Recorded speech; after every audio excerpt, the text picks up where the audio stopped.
Good morning, everybody. You can tell it's been a long week. They and you can that hurts my heart. It's how it's I don't anyway. No, it's totally fine. I understand we're like at the very bottom of the interest scale. But good morning, everybody. We are going to get started because it is 3 minutes past the half hour, and we want to make sure that we are again respectful of our schedule. It is a shorter day than yesterday, but we still have a lot to get through. So we're just going to go ahead and get started. The first chunk of the morning is a panel with your absolutely fabulous and lovely program managers for the carbon cycle and ecosystem focus area. And so you'll get to hear a little bit about what the focus area is. I'm guessing there's a lot of early career scientists. I'm guessing what a focus area is and why does it exist. It might be a bit of a mystery, so we're hoping to shed some light on that and why it works really well for us. And then we're going to have a break and get going with the last two sessions, which are really interesting, focused on science application and then what is out there for us in the future. Before I do get started, there's a bunch of people that actually made this meeting possible. So if you've enjoyed your week here, they're the ones that we should be grateful to. So outside, we have our ladies that took care of the registration and the logistics and everything. We have Angela, Amy, Tara, Janet, and Tricia. So if you can spare a moment, thank you. If you can spare a moment when you go outside, please make sure you thank them. Our IT support has been absolutely fantastic, both in our individual program meetings and here. So guys, thank you so much.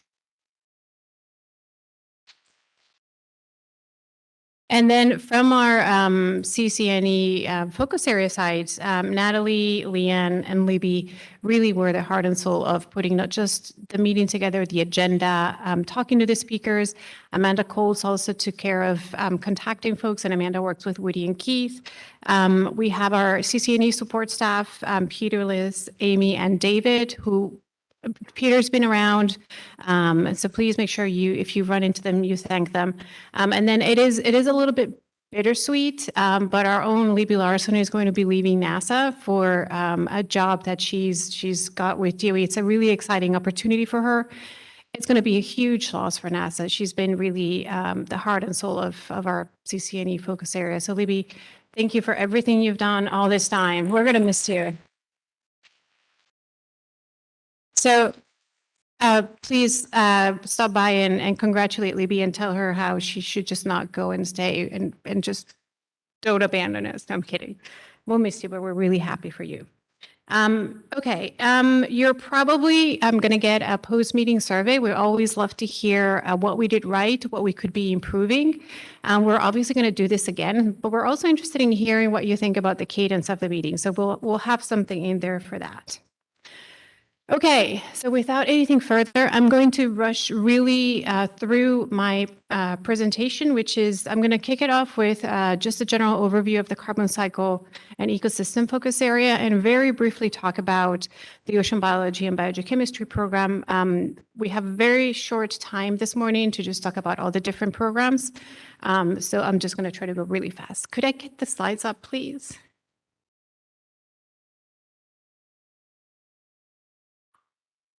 And just as a bit of background, the focus areas really were born out of a need to better understand how our Earth system works. We really couldn't do things siloed. So the Earth Science Division has 6 focus areas, and you saw those yesterday in Julie's slides. And that whole idea, a couple of decades ago when the focus areas were created, was that we really wanted to try to break down some of those silos and have more integrative science being conducted. We can go, oh, I have a clicker. What am I saying? All right. And so basically, we have all these observing satellites, and how do we could utilize each individual one for our own specific needs, but the truth is that each individual satellite gives us information for the entire Earth system, and then cross-referencing and integrating different data to really understand how the Earth system works is really the way forward. And so that is the reason why the focus areas were created. So as I mentioned, there are 6 focus areas: atmospheric composition, weather, carbon cycle and ecosystem, which is why you're here, water, energy cycle, climate variability and change, and Earth surface and interior. In our particular case, can you remove the box? So in the case of the carbon cycle and ecosystem focus area, as the name indicates, it's focused on carbon and ecosystems. So we're really trying to understand and quantify biological, biogeochemical, and ecosystem changes on Earth. There are 3 specific objectives. All of those circle around carbon fluxes, and ecosystem changes. We really are trying to highlight research that and bring together research that really cuts across the Earth system to get that big picture. Well, there's science here in applications in our focus area. We really try to include all other aspects of the Earth science research. That includes technology development, education, for example. So we really, it's not just us doing science and application, it's also cutting across other parts of the Earth science. So we have, can you advance this? Thank you. Okay. So we are unique in that our focus area brings together science and applications, or research and applications. We have 6 general programs within our focus area: OBB, which I'll talk about in a second, terrestrial ecology and wildfires. Wildfires is unique because it does have both research and applications, ecological conservation, land use and land change, and biodiversity.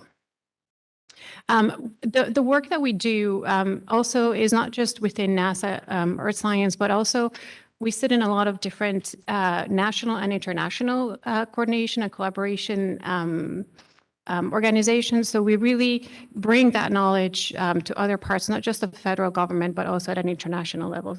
And the science that you do via the focus area contributes to strategic planning. And this goes from the carbon cycle science program to the USGCRP, to ecosystem and capital accounting, to the Ocean Carbon and Action Plan, which was just released, the coastal resilience work that the White House is promoting. So this really feeds into all that bigger and broader planning and infrastructure. So in addition to the research that we have in each of the focus areas, and in particular in the carbon cycle and ecosystem focus area, we also have other activities that are relevant for the kind of work that the focus area does. And in our case, we also have the carbon monitoring program, which is, I guess it's one of my favorite programs because it really brings together in a really nice, cohesive way applications, actually the engagement with stakeholders and that feedback to science. So CMS, for those of you that don't know, it's an initiative that is really designed to make significant contributions to our understanding of carbon fluxes, and this includes characterizing, quantifying, reducing uncertainties, and also predicting the evolution of global carbon sources and sinks. Okay. So you saw this picture yesterday that Julie showed us. I initially wanted to kind of show you how many of our Earth observing satellites provide measurements for the focus area, and then I realized I was circling everything, so I stopped. But it really is amazing how we can pretty much get a measurement that is relevant to a focus area from any satellite. So think ISAT, which was designed to look at our cryosphere. We can even get good ISAT applications for a carbon cycle and ecosystem focus area. Think mangroves, think bathymetry in shallow areas. So all those data can also feed into the work that we do in a focus area.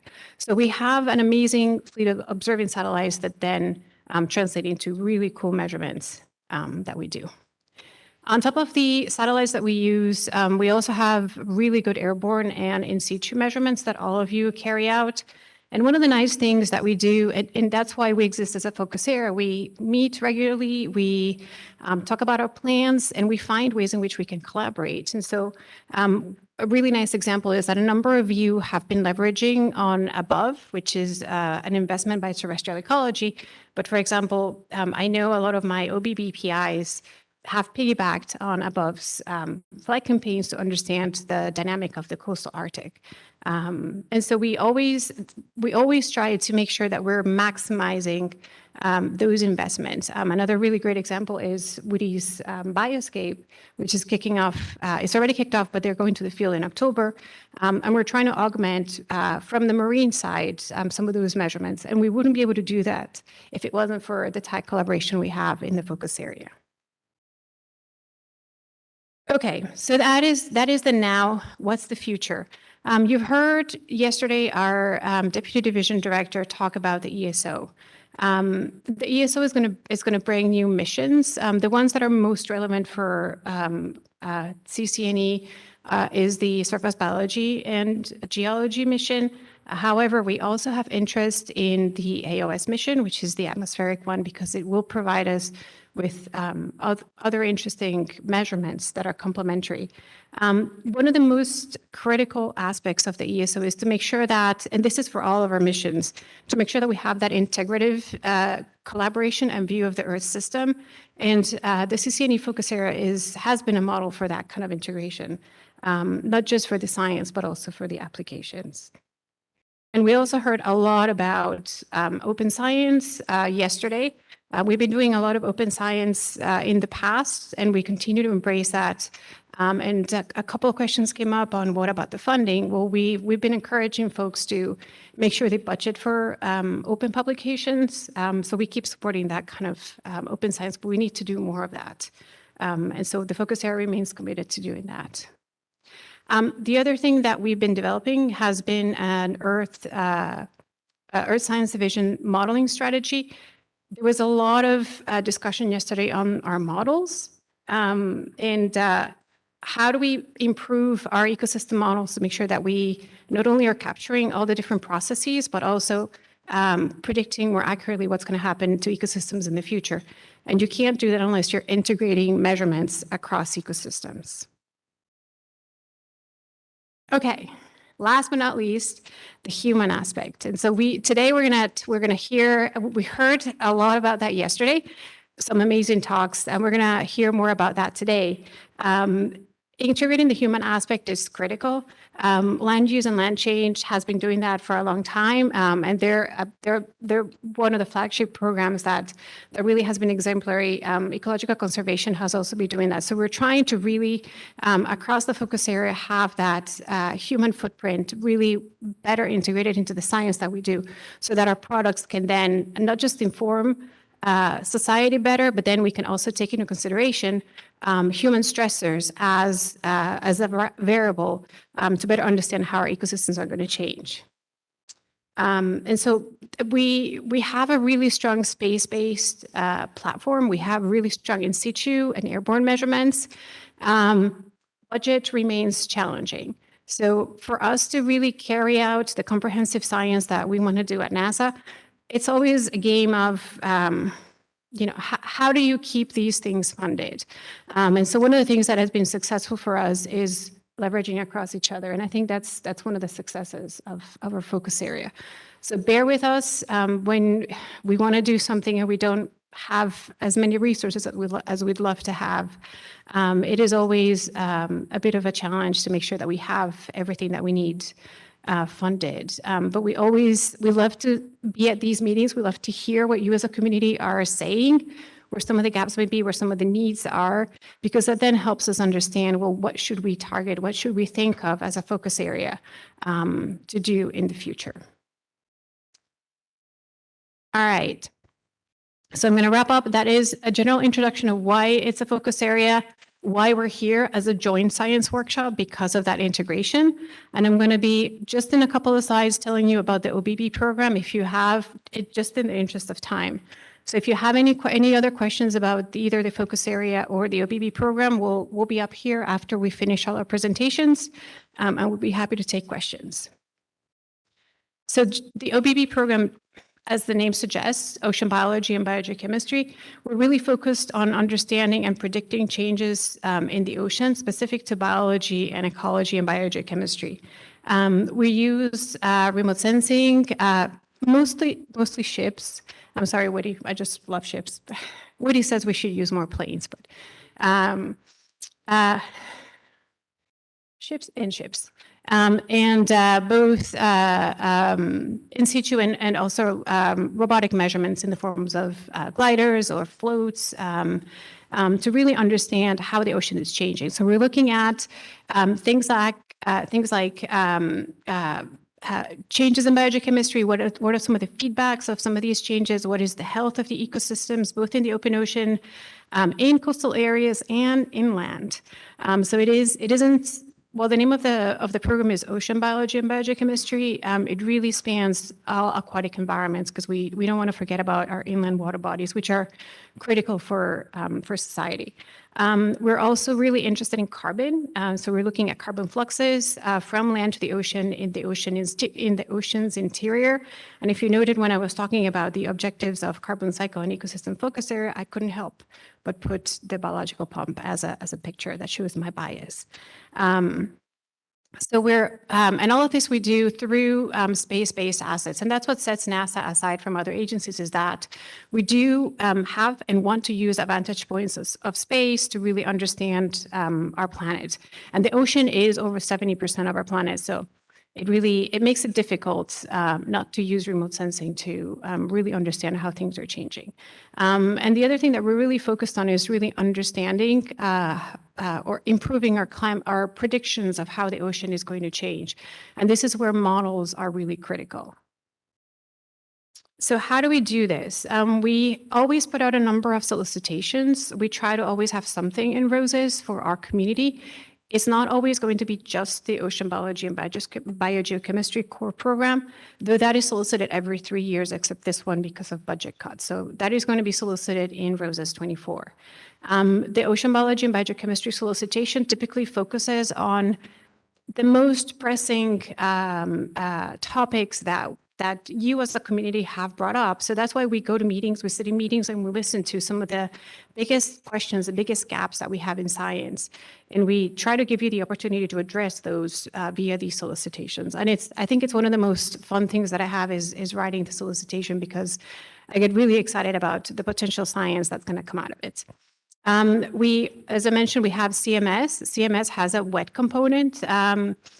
The aquatic community sometimes has a challenge identifying stakeholders for the aquatic communities, for the aquatic applications, just because it's not as easy. But I have to say, we were really proud to see the number of proposals we received from CMS for the wet side this last round.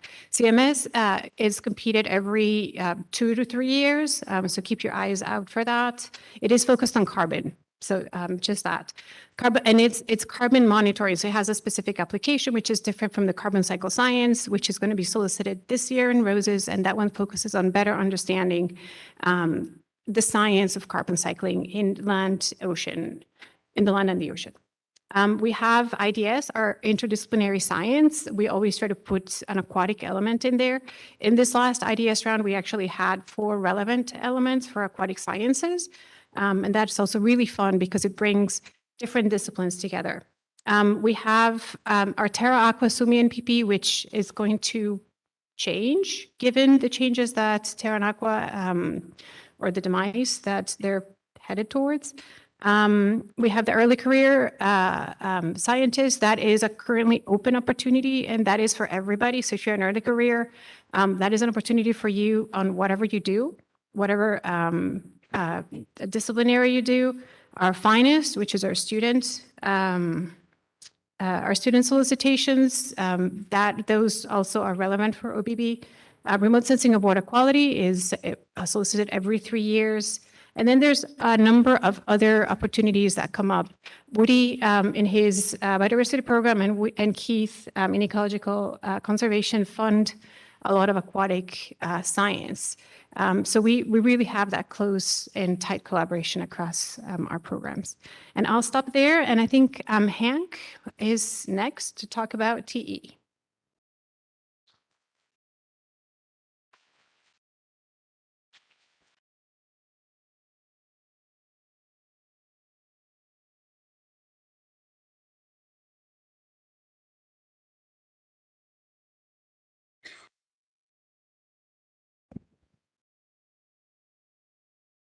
Good morning, everybody. So I don't have any slides, so I hope that's not too shocking for you. So last did I will talk a little bit about terrestrial ecology, and I'll pass it off to Mike Falkowski, who will share our time block. So the last time we did this joint science workshop was April 2015. That's 8 years ago. And I came down a little bit early the previous week. To my total amazement, I had a job interview at NASA headquarters for the terrestrial ecology program manager position. And even more remarkably, it worked out. And I've been doing it now for close to 8 years. And it's been a tremendous honor and a tremendous opportunity and very exciting. I came from an academic background, and the transition to government was exciting. You miss some stuff about academia, but boy, you get to work with this great group of people. I found it way more collaborative than the university environment, which may sound weird, but for academics, maybe you understand. You get to use a whole range of skill sets that go above and beyond what you get to do as a research professor at a university. So it's been a really great experience. Now, the TE program is, as I understand it, it started in the mid-1980s and is the longest continuous program in our science. The biodiversity program and land cover land use change split off along the way. It has had a great deal of stability, primarily due to the fact that the first TE program manager, Diane Wicklund, was in the position for 30 years. That makes things gives a good level of constancy. And then, of course, I've been going for 8 years. We'll be moving into a time of transition. Should be exciting. We heard Libby's moving on to DOE. Mike is in charge of a new wildfire program. I'm a fairly short timer, although I hesitate to put a date on, but this can't go on forever, unfortunately, or maybe fortunately. So what does terrestrial ecology do? Well, we study terrestrial ecosystems, that's clear from the name, and we do it with a particular set of tools. And those are the NASA data sets, the NASA satellites, the NASA airborne capabilities, the NASA instruments, NASA modeling capabilities. And so we're about trying to solve ecological problems and advance ecological science for terrestrial ecosystems, given these amazing tools that we have. These long time series of satellite data, these new sensors that tell us new things. It's very exciting. And we do that in the context of global change. The who, what, why, where, and when of terrestrial ecosystems and global change. For example, where are the changes happening? What changes are occurring? When? What's the time component, and how are they evolving over time? The who and why. What are the role of people? What are the mechanisms? So that's very much what terrestrial ecology is about. But not just that, we also have another side of it that's really very exciting as well. And that's providing the scientific foundation for the use of new sensors and moving terrestrial remote sensing of terrestrial ecosystems into the future. And the best way to think about that is look in the past. In the early 80s, we were working with hyperspectral remote sensing, and we have been for decades. And now we're in this exciting period where we're going to have SPG up, taking this amazing amount of data. But that scientific foundation was built in significant measure by the scientists funded by the Terrestrial Ecology Program. Similarly, somebody asked the question back when, maybe Ralph Dubai, I'm not sure, what would happen if we pointed a laser at a forest and got a signal back? What kind of information might we get? And that turned into a really exciting and very profitable, scientifically profitable, I guess monetarily profitable for certain companies that make those things, a way of understanding ecosystems, terrestrial ecosystems. It's been revolutionary. But it doesn't just happen. You don't just start off with a satellite. You got to build these things up over time, over considerable periods of time. And our LiDAR efforts, looking at forest structure, have been very constant and going on for many years. And now have permitted JEDI and hopefully some bright new things into the future. Solar-induced fluorescence. Now that, some folks figured out how to do that with OCO2. That was pretty exciting. But way before that, we were out there with the cuvettes, the Steve Running types, and even Schimmel was probably out there with a cuvette at some point. And so to understand what is the solar-induced fluorescence signal and how is it working and how can we understand it scientifically and in a way that will permit us to understand the remote sensing signal. So that was really exciting. The pigment, a lot of work with pigments over the years, the PRI index and things like that. I don't want to go on too long here. I'm going to use up my time. And of course, I should mention radar. We've been involved with over long periods. Fusion, that's what's a big thing. Is a big thing. How to put these sensors together in a way that we can get synergy and better information. And then you heard Steve Running talk yesterday about the flux towers. We got into flux towers way in the early days. We were one, and then the NASA terrestrial ecology program was funded the first that actually ran all the time. Used to be the flux tower people had to go out, kind of pull up a chair, run the thing for a few hours, then shut it down and go home. Because we didn't have the capability of recording data over long periods of time in remote areas. It was actually the terrestrial ecology program that broke through that. And we had these 12 months a year flux tower measurements, which of course are just taken for granted now, but that's great. Field experiments have been a really key part of the terrestrial ecology program. And that was the idea of taking a large part of the community, bringing them together with a focused objective, with all the with the financing that allows us to do significant work, focus on particular scientific questions, get the airborne capabilities and the satellite capabilities all pointed towards a given area for a given period of time. And it brings the community together and has created an amazing human synergy over the years. So it started in the 1980s with a little effort in Kansas Prairie called FIFE, which has a complicated acronym I won't describe, looking at the prairie, bringing in the aircraft, setting up flux towers, that kind of thing. That evolved into Boreas, the Boreal Ecosystem Atmosphere Study, which was much bigger in scope, went through much of the 1990s.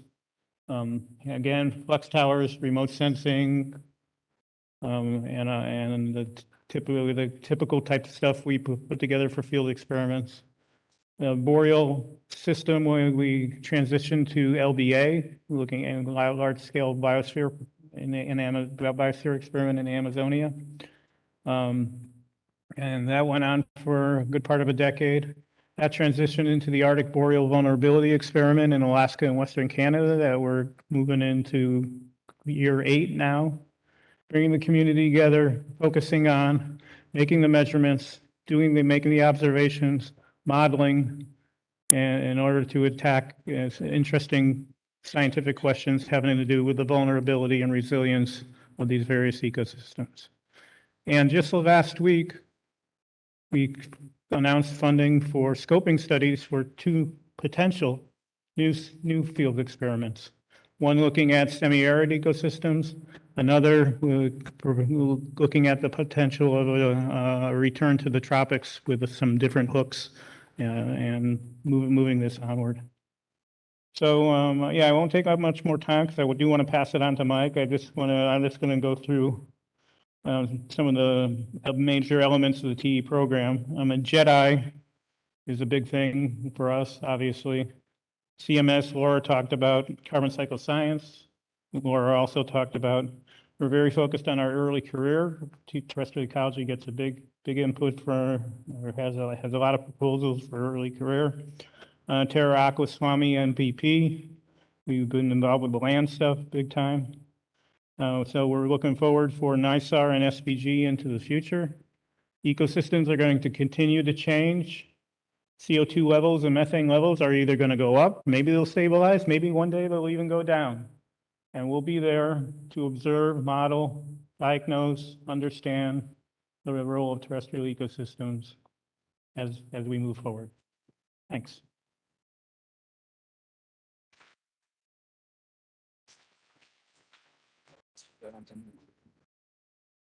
All right, thanks, Hank. That was great. So good morning, everyone. As Hank mentioned, sorry, most of you know me, but not, for those that don't, my name is Mike Falkowski, and I've been helping Hank manage TE since about 2018, and it's been a real joy. A little earlier this year, I was asked to lead a new project within NASA called the FireSense Project, and I just want to give you a real brief overview of that project. And then just for awareness, about a week and a half ago, 2 weeks ago, I was asked to lead the Applied Sciences Wildland Fire Program. So I'm not going to talk about that program today because I'm still learning about all the great things they're doing. But anyways, just for your awareness.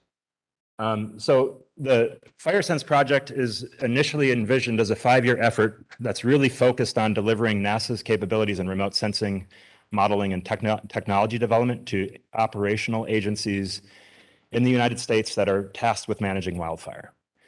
And this is an effort within the Science Mission Directorate, the Earth Science Division, but it's part of a larger initiative within NASA headquarters that crosses mission directorates that is also focused on wildland fire management within the US, but also globally.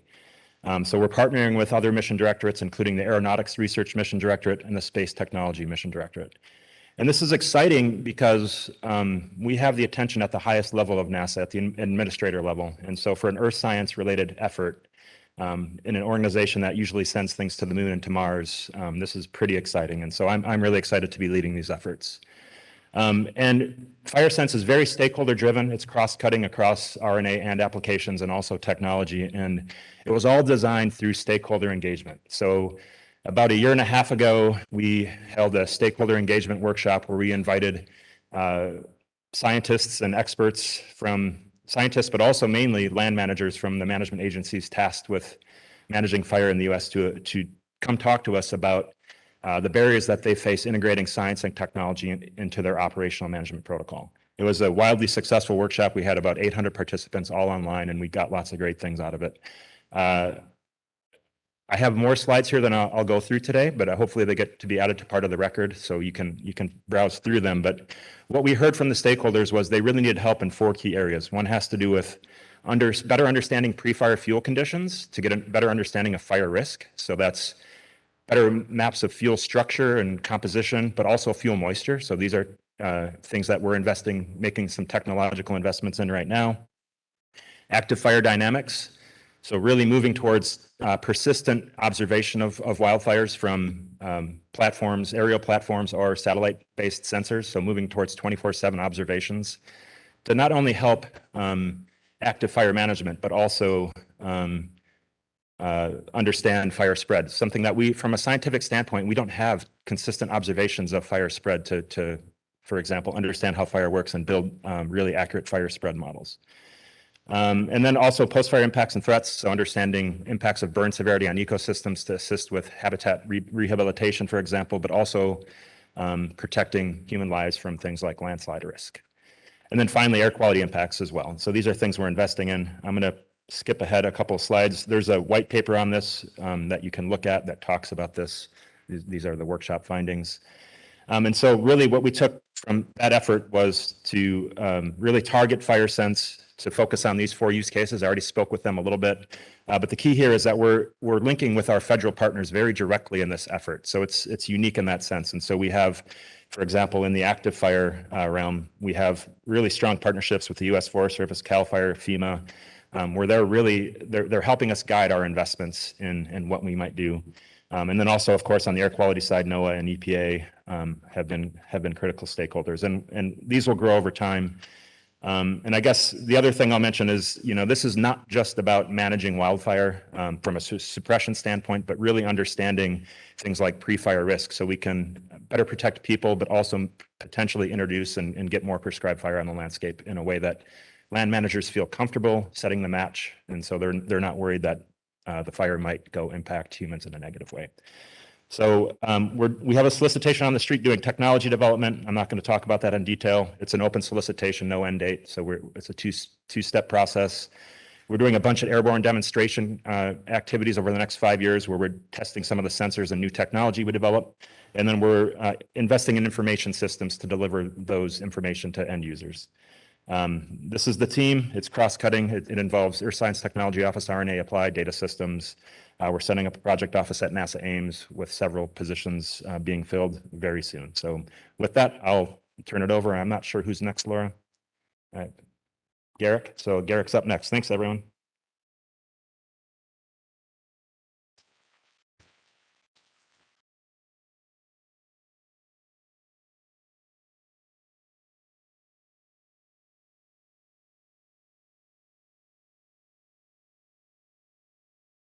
Good morning. Hank, I thought that only Jack Kay can give presentations without slides. I'm very impressed. My 23 years experience at headquarters still didn't allow me to make presentations. So here's our Land Cover and Exchange Program overview. Yesterday you heard 3 talks about the program. One was about monitoring land cover and exchange, focusing on forests by Matt Hansen, and a particular case of trees outside the forest by Dave Skoll. And Karen Sito made a fantastic overview of the program in the aspect of climate, land cover and exchange interactions. So this is just one component of the program. So here I will try to show you a bigger picture, especially because we have now 25 years of experience, and we celebrated this silver anniversary last year. So here it will be an excerpt of that past presentation that I gave last October.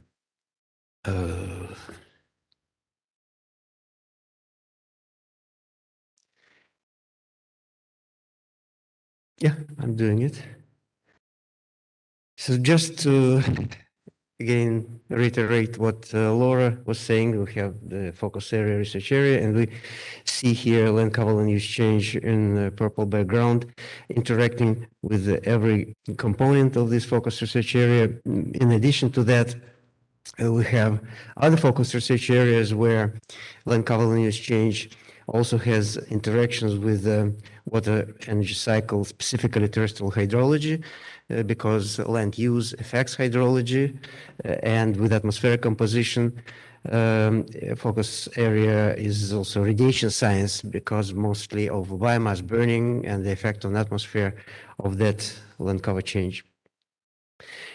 Over 25 years, we've had interactions with various entities. One is the Global Climate Research Program. Another is the agencies like Geological Survey, specifically on Landsat program, and Global Land Surveys that I will show you an example of that. With USDA and Forest Service, we've had some like harvest program and supporting projects that were submitted, proposals that were submitted to the program. And USAID is through Surveyor and Peer, the programs that we interact with through in collaboration with the Applications Division. So these are external linkages. You can see that GovC Gold is a big component here. It's a program that has global regional networks over the globe, and through regional initiatives that are listed here, the old ones, Safari and LBA that Hank mentioned, NISP, Northern Eurasia and Monsoon Asia and Southeast Asia programs. We have developed strong regional networks over the globe. We have interactions with CEOS Geo and Future Earth, and Global Land Program is our sister program internationally that is now under Future Asia. Surveyor is another program that I just mentioned, and we have interactions with the servers through 2 hubs in Asia. We interact, of course, with the European research remote sensing laboratories, ERSL, specifically with special interest group on land use, land cover. And we interact with various institutions abroad, like in Japan, an Institute for Science, and in Europe, a lot of academia institutions, as well as naturally space agencies like ESA. We've had a mostly program in strong collaboration with this JAXA, is Japanese, which is the Thai space agency for capacity building and so on. So this is a one glance program content. During 25 years, we've had over 300 projects with about 50 ongoing, over 800 researchers with a lot of postdocs, graduate students, and over 1,000 publications came out from the program. The content of the program could be roughly stratified into 3 components: one on detection and monitoring, one on impacts of that changes, those changes that we see, and one on synthesis and other things like land cover, land use interaction with climate, and modeling land cover land use change, and so on. On the right bottom, you see the gender distribution that we've had most of the time, about 1/3 females and the rest males. The uniqueness of the program is in that we've had socioeconomic component as one of the major strengths and uniqueness of the program. And that was Laura mentioned that human dimension is becoming more and more important, and we noticed it 25 years ago. So that's actually why the program was incepted as a little brother of terrestrial ecology, because of it's not just ecology, but also people affecting ecology. So it's an integral part of the projects now. It has been a mandatory part of all the proposals, except for mostly. And this includes impacts of changes in human behavior and economy on land cover land use change, and impact of land cover land use change on society. So both directions, and adaptation to climate change and land use system.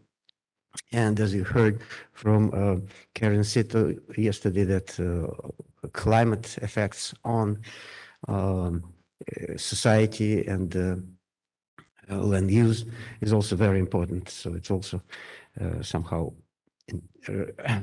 is connected with all the projects. Remote sensing component, we're NASA. So we have a strong focus on multi-source land imaging at medium to a very high resolution. So going from tens of meters to meters.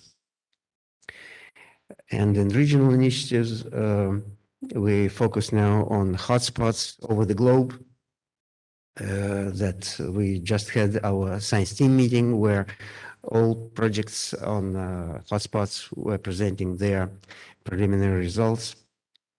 And capacity building with education is another component that I strongly support and foster to build capacity of younger generation. And we had 3 calls for early career scientists, so that we will have more and more young people joining the program. We've had science team meetings every year, except for 21 because of the COVID. And then the first in-person meeting was last October, where I successfully caught COVID and I was sick that weekend, but it was fine. Went well. What I wanted to, what's highlighted here is our joint focus area meetings. And here you see the interval between the 2008 and 2011, 3 years. Then it's increased a little bit, and then you can see that the last one was 7, 8 years ago. Yeah, so, but we've had it still regularly. Um, you saw the picture, myriad of space assets by NASA developing from 90s through current situation with many, over 50 years. We've had so many NASA spacecraft. And here, what I show is just land cavalier exchange relevant missions. Landsat has been a workhorse of the program, of course, because the observations are 30 meters at the landscape resolution. But we have also Terra and Aqua having an important instrument MODIS, as well as Japanese sensor Aster on Terra, observing thermal channel with thermal channels, observing features that may not be picked up by some optical sensors. Venus is another one that continues the legacy of AVHRR and MODIS. And the most recent one is Landsat 9, clone of Landsat 8.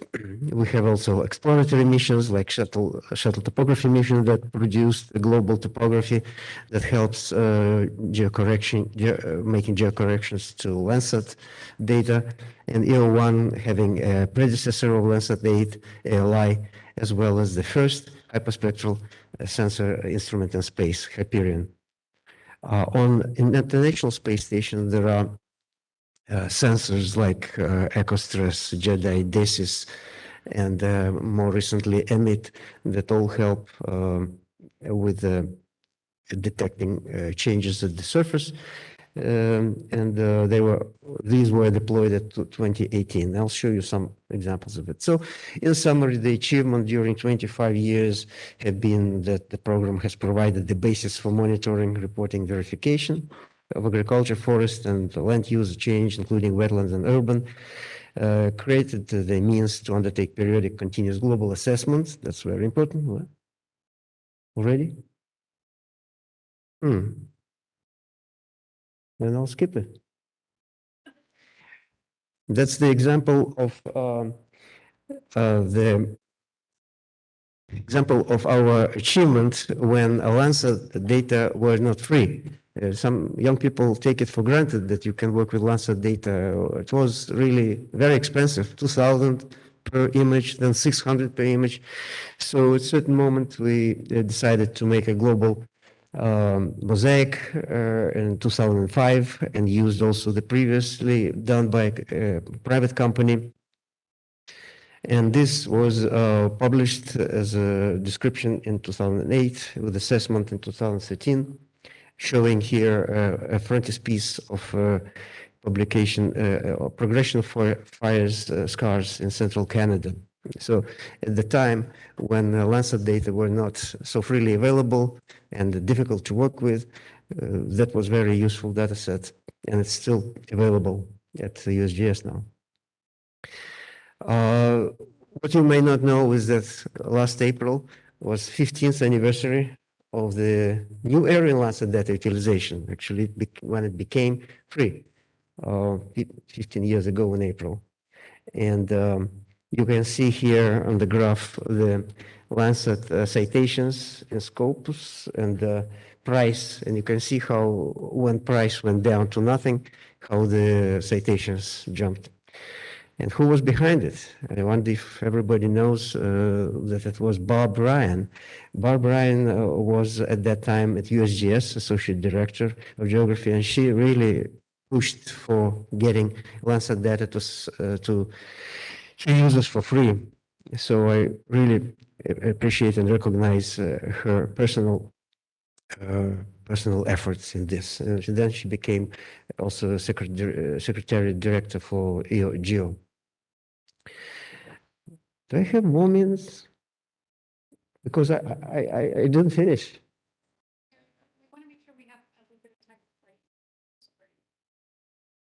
No, the question can be asked during the break.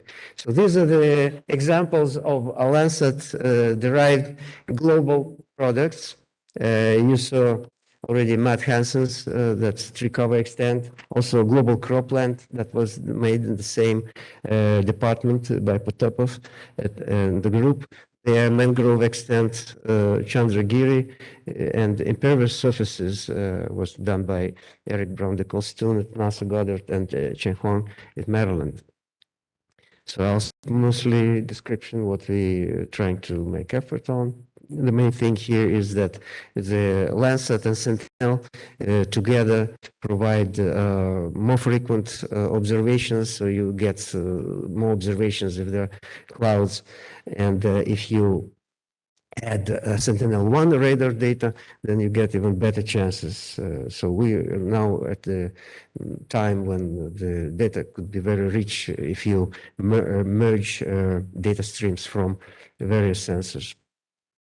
And harmonized data set that was made from Lancet and Sentinel has been described, not at this meeting, but at our meeting.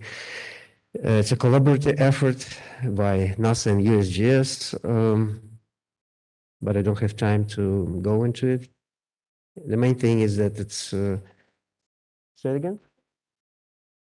Yeah, sure. It will be also available on the website so people can look later. This is an example of a passive and active remote sensing data synergy, where the Lancet analysis ready time series were used with JEDI LiDAR forest structure measurements to develop a forest canopy height distribution over the globe. Again, Potapov et al. Okay, this is showing that we use also very high resolution data from Planet Lab, 3 meters, and Maxar, 1 meter. Hotspot of land use, that's our major focus during past 3 years. That provides information on where rapid changes are happening that are affecting society. Okay. So these are our accomplishments that we've had during 25 years that I have to present within 5 minutes. So advanced scientific analysis where LCLAC is taking place, examined the underlying drivers, evaluated the role of satellite data, and what's important was that we built broad networks of international scientists, and that under GovC Gold program, we had like 12 networks over the globe, and I encourage people who want to work in these networks to contact me, and we can make sure that we can help building capacity in the regions. Community outreach, we've now developed a series of webinars that are going on, and we have electronic newsletter, media, Facebook, website, and we support early career scientist Alison Leidner, who has been until recently responsible for calls for students, investigator program. And I personally support a NASA Michigan State project to support student participation in landscape ecology conferences with Jack Liu at Michigan State University.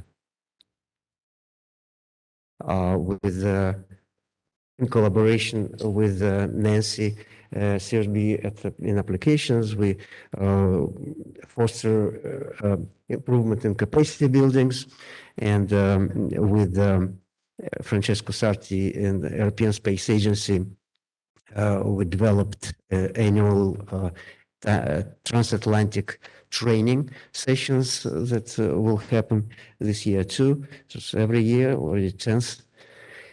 And in Southeast Asia, we've had successful training series with Krishna Drivu leading it in every country in Southeast Asia, actually. That was my picture as a rock star in capacity building in Thailand. New terms plans you probably will have to read on the website. Enjoy spring blossoms. Thank you.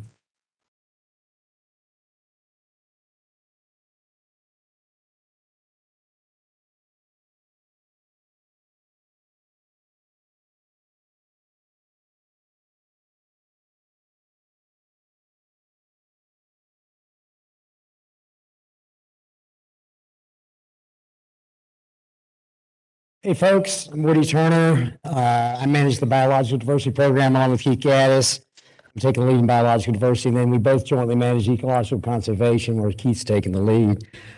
First of all, if you're here this morning, Thursday, last day, thank you. We get a lot of attention as program managers, as being conduits of federal funding to you guys, and so sometimes we tend to think or dream the show's about us, but all of us up here as program managers know that it's really you guys. You're the talent. You're the reason we're here, so thank you for the work you do. I would say for all of us, it's a privilege working with all of you guys. So thanks for coming out this morning and being here. Biological diversity got started about 20 years ago.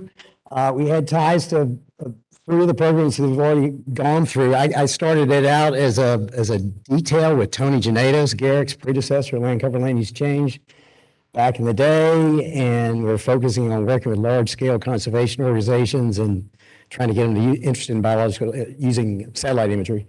The first funding actually came through an IDS award that was jointly provided by Diane Wicklund, already mentioned here, by Hank, his predecessor, and Paula Bontempi, who was Laura's predecessor. So all those guys were basically the founding fathers for this program. Let's see, am I doing slides? Cool, great, okay.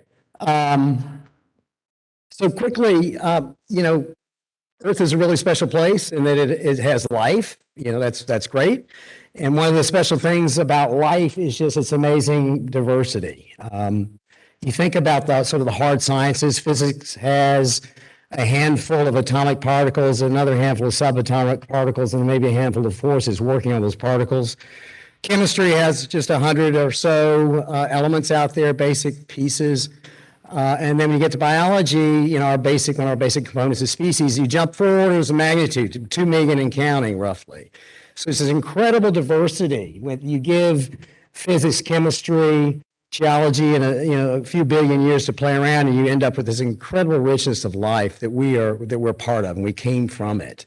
And so what we're trying to do in this program is get a handle on that incredible diversity that characterizes life on this planet and how it drives the Earth system and is driven by the Earth system. Both ways, two-way connection. When I sort of sold the program back in the day, this is true Earth system science, because you can't do Earth system science, as Steve Running and many others, everybody on this podium has talked about, without understanding how life interacts with humans, as Garrick has spent a lot of time in his program looking at human dimensions or other forms of life. Life and the Earth system are intimately tied together in this amazing dance that's been going on for billions of years, and is responsible for everything we know and love. So we look specifically at the terms of what are we focusing the program on. This is just a snapshot here.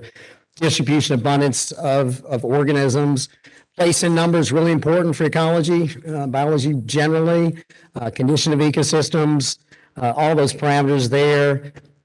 When you do a talk like this, you sort of go back and you look at, how many projects do you have under management? I was sort of shocked to see, when we started, I think we had 8 or 9 projects at that first IDS call. We're up to around 65, 70 projects. Keith, I may have stolen a couple of your finest and to get us to 70, but it's a lot of projects.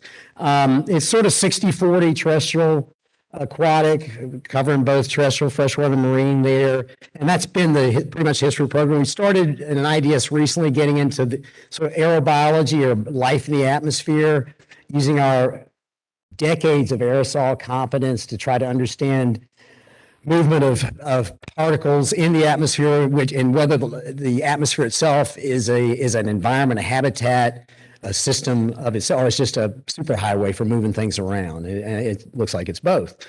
In terms of funding, there's about $8 million under management. That's not huge, but it's not tiny either. You can do some damage with that. And we work really well with the other parts of the focus area. I'll amplify what Hank has said. It's generally a good group of folks to work with. It's been, I think, quite collegial, and folks who brought me in and accepted me and helped me to do this work with you guys. So it's a good place to work. On that note, folks, there are going to be some changes, and no doubt if you just look at us on this stage and, and listen to us. There's going to be some transitions happening in terms of people coming in and out. So if you're interested in working at NASA headquarters, whether you're earlier or late in your career, this is a capstone. Try something different. let us know. There are going to be some opportunities over the next year or two at headquarters as we transition some stuff. We've already heard about Libby's departure, but there'll be more.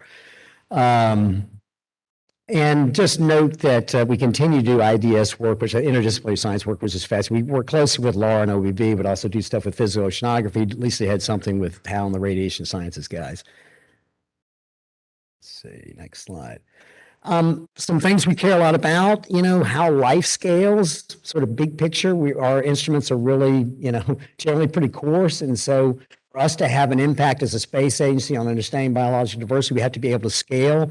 All of our projects involve some sort of combination of satellite, often airborne, but always in situ data, and working on that challenge of scale. That's one of the great biological-ish questions going, 20 years or so ago, that great paper on that issue of scale being the fundamental question for ecology. It continues to be so, still challenges us. Obviously, impacts of climate change on species and ecosystems, very important. We've done work on that. We're basically a pattern detection program in terms of looking at patterns with imagery and then trying to get down below those patterns to understand the processes that are driving them. That's the special sauce. That's why we have to work across scales. That's why all of these programs have to work across scales. And we do things like field campaigns and others. Drivers of ecosystem condition, very important. Trying to develop biodiversity monitoring systems. I don't know if you saw Walter's talk yesterday, but talking about the fact that we now have a global biodiversity framework that just was signed in Montreal last December. So the onus is now sort of really coming back to us as we monitor to support this framework. And it's a global framework, but it's a biodiversity framework, but it's global framework. So, we got to bring the top down and the bottom up together to really make that work and to understand how biodiversity is changing, how life is changing through time. And so again, that gets us right back to scale and some of those challenges. But we now have a mandate at the international level. We have also at the national level in terms of the so-called 30 by 30 program that the Biden administration brought in when they 1 week after they were inaugurated. There are now states who are doing 30 by 30, California being one of them, when JPL and Ames are working with those guys already on those initiatives. Other states are doing it. So we've now got governments, state level, national, and globally coming together to say, we want to understand how biodiversity is changing. We need to do it within the next decade and try to bend the curve on biodiversity loss of both species as well as abundance, numbers, populations, okay? That's a big challenge, but you can't do that without satellite remote sensing, which is why, as Adam was reminding us yesterday, they're going to be coming knocking on our door sooner than later to help them out here. This is real, guys. This is not, we can't sort of, oh, they don't care about us. They don't love us. No, yeah, they're going to love us a lot, maybe more than we want to be loved. So get ready. All of these things I've been talking about are driven by a desire to make biology a more predictive science. Which it is becoming. It's not just stamp collection. We've got a lot of stamps to take to account for. It takes a while to get those stamps in order, but now it's really time to turn on the jets and work with the data, work with the modeling community, and start making this a more predictive science. So we're concerned about data integration at multiple levels, integration between in situ and remote sensing, I've already mentioned. Integration across NASA missions. I was sort of child of EOS at NASA. Earth Observing System was all about Earth system science. But frankly, it was still very much a mission program. I worked on Aster, for example, which is on the Terra platform. And while Aster and MODIS were, at times rarely integrated, I'd say those two programs were never really integrated. They're on the same freaking platform of EOS. So it just shows that we still have work to do. That's why ESO is what it is. It's an Earth System Observatory singular, because now the onus is on us to try to integrate across multiple platforms, doing multiple disciplinary work.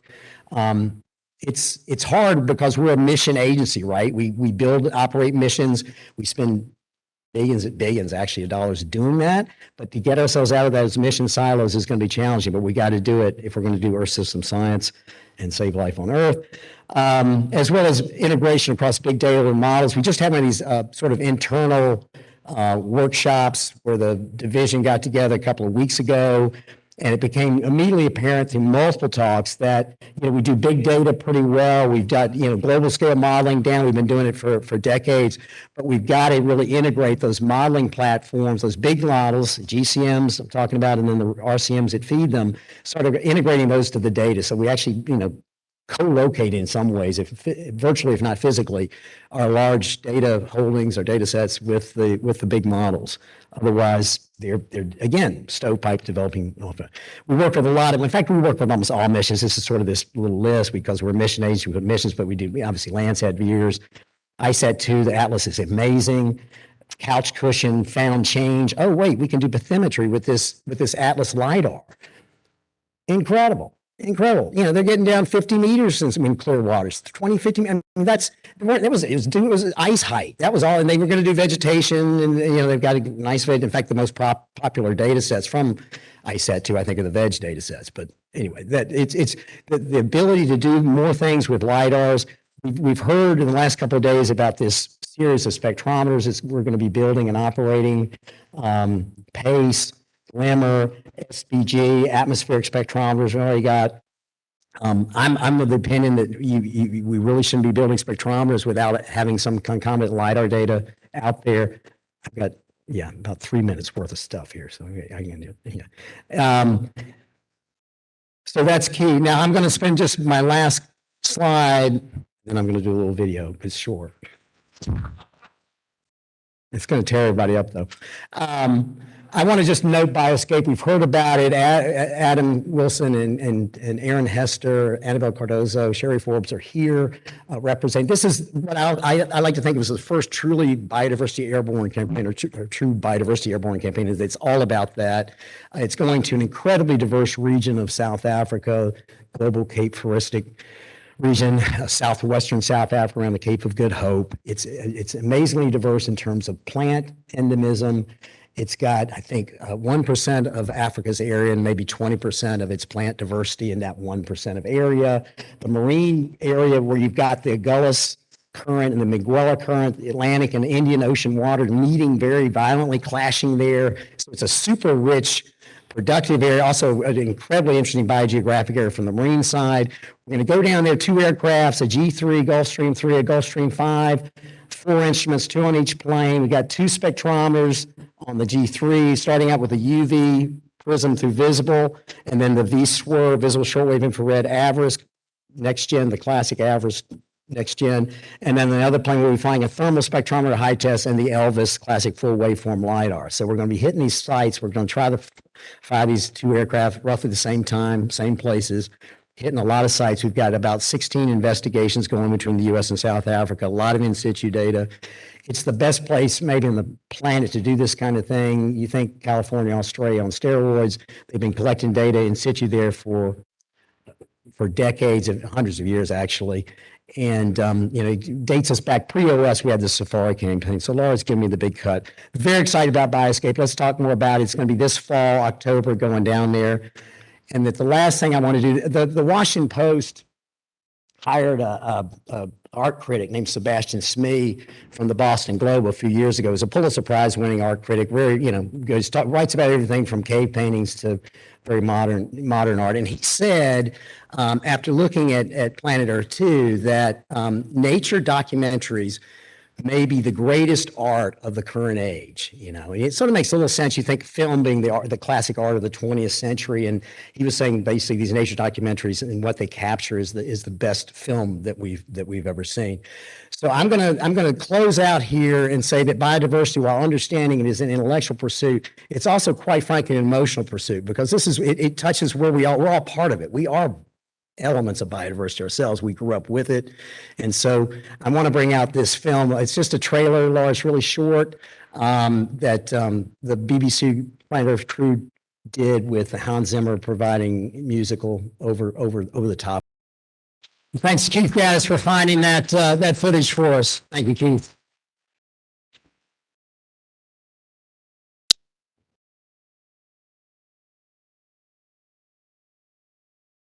Hello, thanks so much, everybody.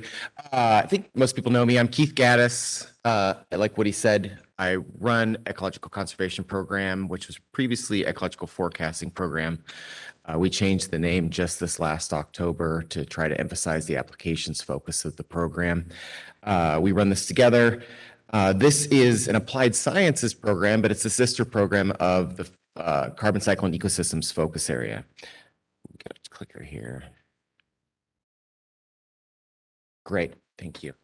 Yeah, and so how this program works is what we do is we take this capability developed out of these programs that you've just heard from, and we support projects where the end user is the driver for the activity, that they have a very explicit need. We're not guessing at what needs are. We're not building an if we build it sort of platform.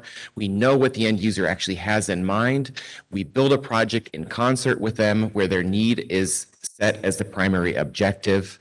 And through the development of the project, we're working with them as a team member to build something forward. We even institute cost share within our activities to ensure that they're actually willing, both it demonstrates their demand for the product in the fact that they're willing to pay money for it, and it empowers them to have a say in the development, that the PIs are not beholden to us, but they're beholden to the end user through the activity. And the idea is at the end of this, they have the ability to maintain this in perpetuity. And so by having that cost share, it's a demonstration that they have the resources to maintain these tools after the fact to inform their decision makings. So that's our normal model. This is our bread and butter. But today I wanted to actually take a moment and talk more about an activity that we've been working on for the last few years and is just on the cusp of starting up. And that's an effort called Catalyst. Many of you are probably familiar with Harvest and WAYO, these consortium-like models that look at ways in which we can do a dynamic science and applications focused activity to address real decision-making needs towards water resource management and agriculture. We're starting up Catalyst as an effort that's similar to that, but focused on ecological conservation. I've spoken about this for a few years now, and we're on the cusp within the next few months of releasing a set of solicitations that's going to get this thing off the ground.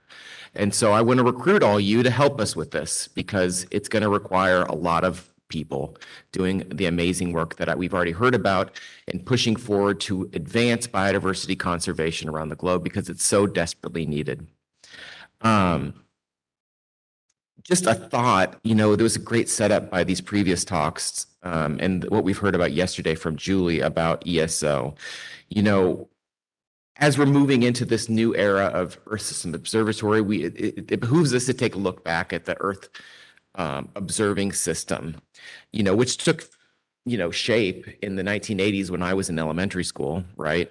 And it was built with this promise of building a truly integrated framework for understanding the Earth as a system and advancing our understanding of Earth system science. And I think on the latter, it really did that. Obviously, with our ability to monitor Earth system science now today is so much further than it was when I was in elementary school. But we still have issues in integration. You see it sometimes when we talk about things at headquarters. It's a lot of these new initiatives are built around breaking down barriers between activities, as Woody spoke about, to try to look at missions not just by themselves, but how they can work together to advance Earth system science, to not work like academic departments, but to work at looking at Earth as a whole. And, we still have a lot to do to make that happen, both in integrating data sets, but also leveraging this amazing capability of in situ observational capability that's also moving forward at breakneck speed as we're advancing capability that's spaceborne. And we have to do it, and we can't do it alone. We have to do it with partnerships with many different organizations. And there's a desperate need to address global issues and direct efforts to remediate the massive amount of environmental damage that's going on around our planet. You all are aware of the massive amount of biodiversity loss that's going on around our globe. And by building an ESO, a truly integrated system that's aimed at conservation, it really serves two purposes. First, it seeks to address this existential crisis that's facing us around our globe, the sixth mass extinction, with this huge amount of biodiversity loss that's going on around us and affecting people's lives and livelihoods. And the amazing thing is to think about is just how much biodiversity loss is going on, but we're also in this period where there's more investment in combating that biodiversity loss than has ever existed previously, yet we have not yet turned that curve, right? So we have to be both strategic and do things in a way that hasn't previously been done before, because just dumping more money on the problem is probably not going to solve it. We have to be smart in how we're investing our efforts. The other thing is, if we're thinking about it from a NASA perspective of building a truly integrated system, maybe if you're a NASA administrator or someone who doesn't give a dang about biodiversity conservation, the thing is, other people care about it, right? And if we want to build an integrated system, we need to bring them on board. And people are sometimes very protective of their data, as we heard about with the transfer to open science.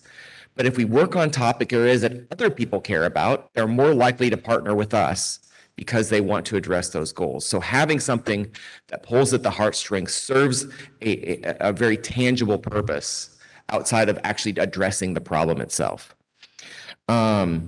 So we're getting this activity up and running. We looked at a number of geographies and we decided on California. Yeah, we would argue that, the Western United States is the best place, and we've specifically looked at California as a starting place because I want to see the folks I dig and even kiss the sunset pig. Because if we can't demonstrate it in California, we wouldn't be able to do it anywhere, right? And there's multiple reasons we looked at it. First, in terms of scaling, it's arguably the most ecologically diverse state in the union, right? You have ecosystems in California that look like they're basically cut and pasted from other areas of the globe. And so by building capability within that region, we are building ourselves up for success if we want to scale capability later on. It's obviously a global biodiversity hotspot. You have over 8,000 species of plant in the state, over 3,000 of which are just endemic to that region. So there's a lot that needs to be protected, and there's a lot of ecosystem science on which we need to explore. You also have, again, just the best capability in terms of observational. Where you think about the ESO, we have representation of what we're hoping to put in space that already exists within the state of California because of our massive amount of airborne campaigns that have flown throughout the state. And then that's paired with amazing in situ observational capability of what we hope will one day be available around the globe. That's paired with massive amounts of state investment, private organizations investing, long-term data holders monitoring environmental change over time, philanthropies that are looking to invest in this stuff. And yeah, in addition to that, you also sadly have within California examples of the needs, the unprecedented needs that are facing and devastating biodiversity around the globe. So there's a need for it, and we can demonstrate the ability of an integrated system to address it within that region. But we're not going to stop there. The idea is we start within California and then we build outwards. We've actually been doing it. It's taken us a long time. We wanted to take our time and make sure we weren't just the federal government plopping in there and telling people what their problems are and how they can solve the problems that we think that they have. We've spent 2 years on the ground engaging with end users to ensure that we're welcome and we have partnerships that are already developed as we start out. And then we will slowly scale out from that area to other surrounding geographies. So, okay, spoiler alert, the solicitation's coming out in a few months, but if you want it to be a surprise, plug your ears right now, because I'm going to give you a preview of it, right? So what we're going to have come out in a few months is 4 different solicitations. We're doing, along with that, you're going to hear about this thing more than you ever wanted to, because we're going to do a massive outreach campaign alongside the solicitation. But there's going to be 4 parts to it. First of which is a solicitation around what we call feasibility projects. We sometimes call them glue funding projects. What we've heard from end users in the state is there's existing resources to build out single focus capabilities, but there's rarely resources to link those capabilities together, right? And so we're looking at feasibility projects that leverage both cutting edge data sets that are unique to California that can demonstrate new capability that is aimed towards potential decision-making needs that exist within the state. That's going to be released alongside what we're calling champion activities, which are ones that are going to be addressed at pressing needs that can be addressed today. So looking at stuff that's a little bit more mature, but can get launched and used by end users in the near term to demonstrate what is possible and that we can actually take this stuff and apply it to decision-making needs. The 4th effort is, again, we have a comms team at headquarters, but we want to do it in a novel, dynamic way, both showing how NASA assets can communicate conservation needs in a never before seen way, but also to advertise the successes of this area. Because again, we can't do this alone. And by advertising our successes, we bring in more partners to the table in order to make this thing bigger than we did. The one question we often get is like, gosh, if you do it in California, aren't like other states going to get mad because you didn't focus on them? That's exactly what we want. We want them to be mad and come to us and say, why didn't you do it in my state? And then we'll go to your state if you partner with us on it. That's exactly the idea, is that we advertise this out and people come to the table at the end. And then we're going to have a central office, similar but also dissimilar from the Wayo and Harvest model that coordinates all this activity. So what that looks like is 4 basic pieces of the central office. First off, they're going to be charged with conducting regular community listening sessions throughout the states to essentially operate at a first order as a consultation office, right? Because what we seek oftentimes in talking to end users is they have this need for a tool that already exists.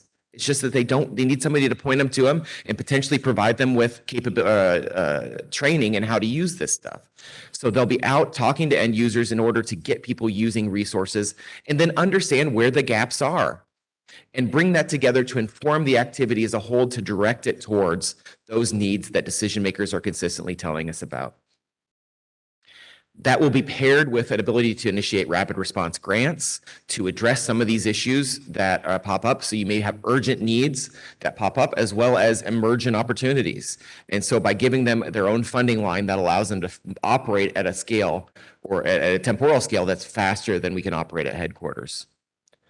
Of course, none of this means anything if people aren't getting trained to use it. Capacity building, both for scientists as well as practitioners on the ground, so that people are able to use all of these new tool sets. And the great thing, again, from the selfish NASA perspective, is we're creating a community who's going to be ready day one to use all these ESO assets, not just by themselves, but also in concert with in situ capabilities. So we're setting ourselves up for success when ESO is launched.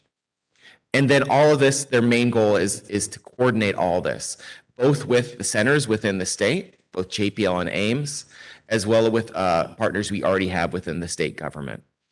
And bringing together all these partners we've already established, establishing new partnerships, making this thing work. And so our idea for operation is we'll have these initial projects that are started under these 3 other funding lines, and that will slowly be integrating management to the central office over time as they get these first 4 bullets up and running. So please join us. You're going to see this come out in a few months. Would love, if you're not involved, to even just have you consult with us as we get this, help us establish partnerships and bring people to the table. Hope to see you there. Thanks.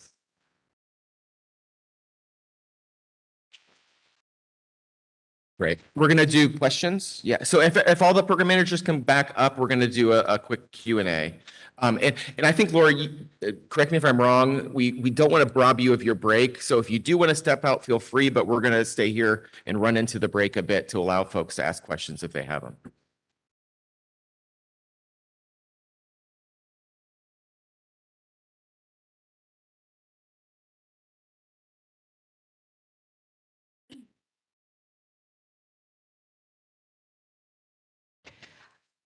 Great stuff, you guys. By the way, the Great Lakes region, that would be a good one to do for your next place. Question is, I'm very excited about Landsat Next, and I wonder how CCE is ramping up or thinking about the fact that the current Landsat user community is very restricted in the spectral space they work in. This is going to have a lot more spectrum. I would say it's in some ways a follow-on from the MODIS, what we've all built from MODIS. So what's happening with Landsat Next, having NASA's capability really make that something valuable?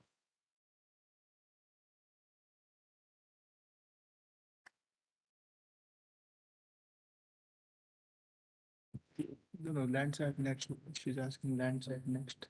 Yes, about what? What are we doing from our side? from the land side? Lancet Next is planned for late November of 2030. It will be similar in terms of spectral resolution like Sentinel-2 with 3 satellites constellation, which will make about 6-day revisit at the equator, which means it may be about 3 days in northern latitudes. And I'm not sure what was the question about, the distribution or the improvement. Could you just focus on your question? Currently, we have a user community for Landsat for using 8 bands of data. They're going to have, I think it's a dozen or maybe a few, anyway, many more spectral capability and the repeat, more often and higher resolution. And I know your program, especially Garrick, has done a lot with Landsat as an important asset. And my concern is that we get to 2030 and we have the same user group, which is primarily US based, first of all. And secondly, doesn't use those other capabilities that will be there because they're operational users mostly. So I think NASA has and our group especially has a bit of we need to make sure that user group can fully utilize that capability. And I guess I'm putting you a bit on the spot because it has just been decided that Landsat Next is going to exist. But I would like to just get an idea for what your thoughts are on NASA's role in preparing that community, I guess.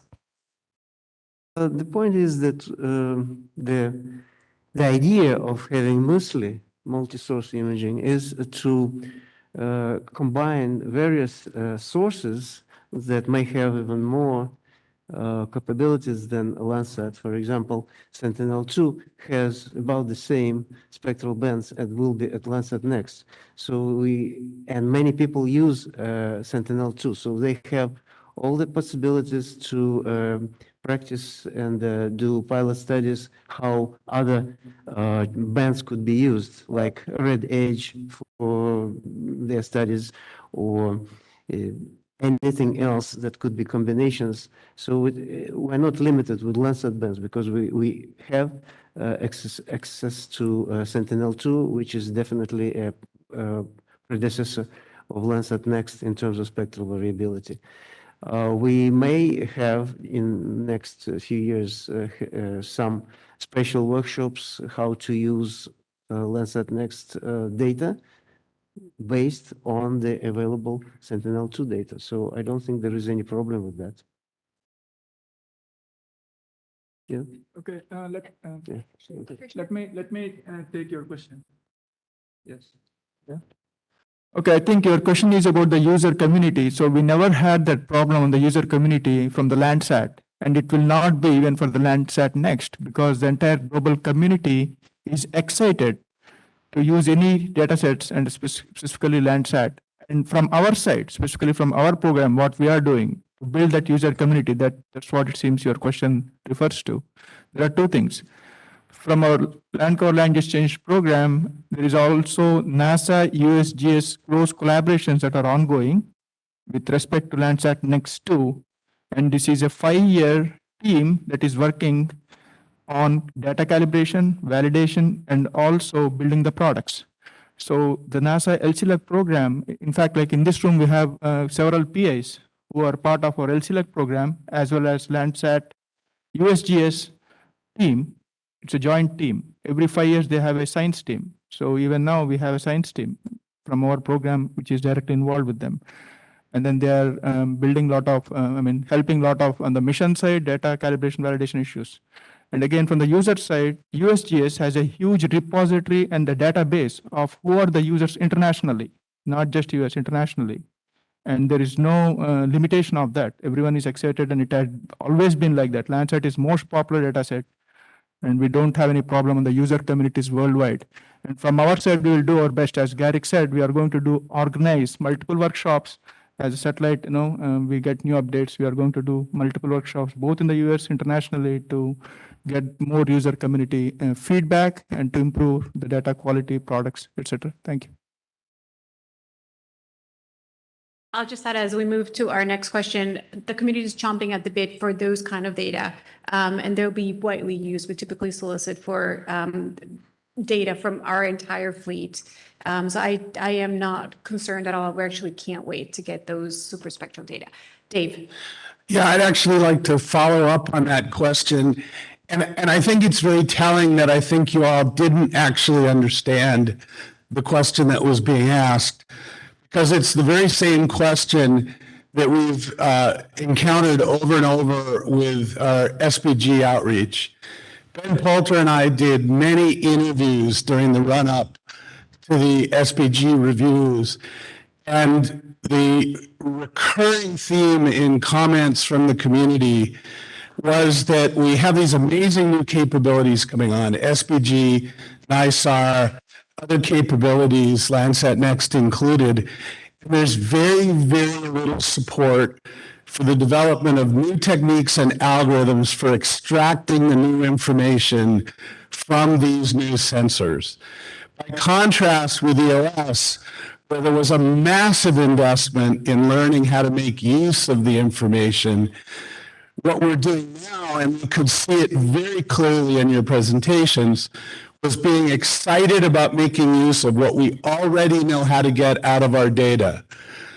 What we heard from the community in over 40 interviews, I think in the vast majority of those interviews, was where's the support for algorithm development, for fundamental studies on how to get new information from new sensors? And that's a very minor part of most of your programs. And it's a very deep hunger in the community. We've spent a long time using sensors that have been around for a while. We know how to use them. Now we're getting a whole fleet of new capabilities, and it takes a long time to develop robust algorithms to extract that new information. And that's not a program element that we saw any of you present. I can't tell you how much we appreciate that being pointed out. We typically support algorithm development with science and applications teams for each mission, and then, but that is preparing us for what we know we can get from the satellite. We are not preparing for what we know, what we don't know that we can get, and that's where you as a scientific community come in. We have the typical Terra Aqua, SUMI, and PP solicitation that does go at developing, improving algorithms and developing new products for those, and that is the EOS era. We anticipate that that is going to shift into the new Earth observing satellite, potentially expanding to certain satellites that we are planning on launching. Having said that, I want to think more about what you said, because we typically do have that approach. But what I'm hearing is that might not be enough. And I see you stood up near the microphone, but I did want to give my colleagues an opportunity to also respond, but go ahead. I just want to emphasize how universal it was. People see new opportunities. And I think that there's an opportunity for you to respond to this in the ESO era in a way that's less perhaps single mission centric, but might even build on the synergistic capabilities that are coming. That's the spirit of things. But people believe there's much more to be harvested from the radar, optical, active sensors that are coming than we know how to use now. And Woody's poised to say something, and I'll give him the floor in 30 seconds. We put out solicitations in our own programs that challenge the community to come up with merged products and new ways in which we can not just, and I'm going to say the future is not just hyperspectral. The future is going to need for us to combine not every single one, but really pull together resources from the different ways in which we observe our planet to really get at those foundational questions that we have. And we challenge the community to do that. Oftentimes we don't get the response that we want, and I am not quite sure why. So it's certainly some food for thought. Woody, please. Yeah, I would just say, Dave and Nancy, I think you guys are spot on. The point, this, we don't often think of earth science as discovery science. We think of going, space science, going out and seeing something new, whether it be with a telescope or some phenomenon, a moon around one of our solar system neighbors or whatever, and finding something that we've never seen before. The data that that we've been talking about. Stand up. The data we've been talking about here is discovery science. I was talking to Fred Hummert before. The fact that PACE is going to be collecting data over land, like a la MODIS, but with full spectral information.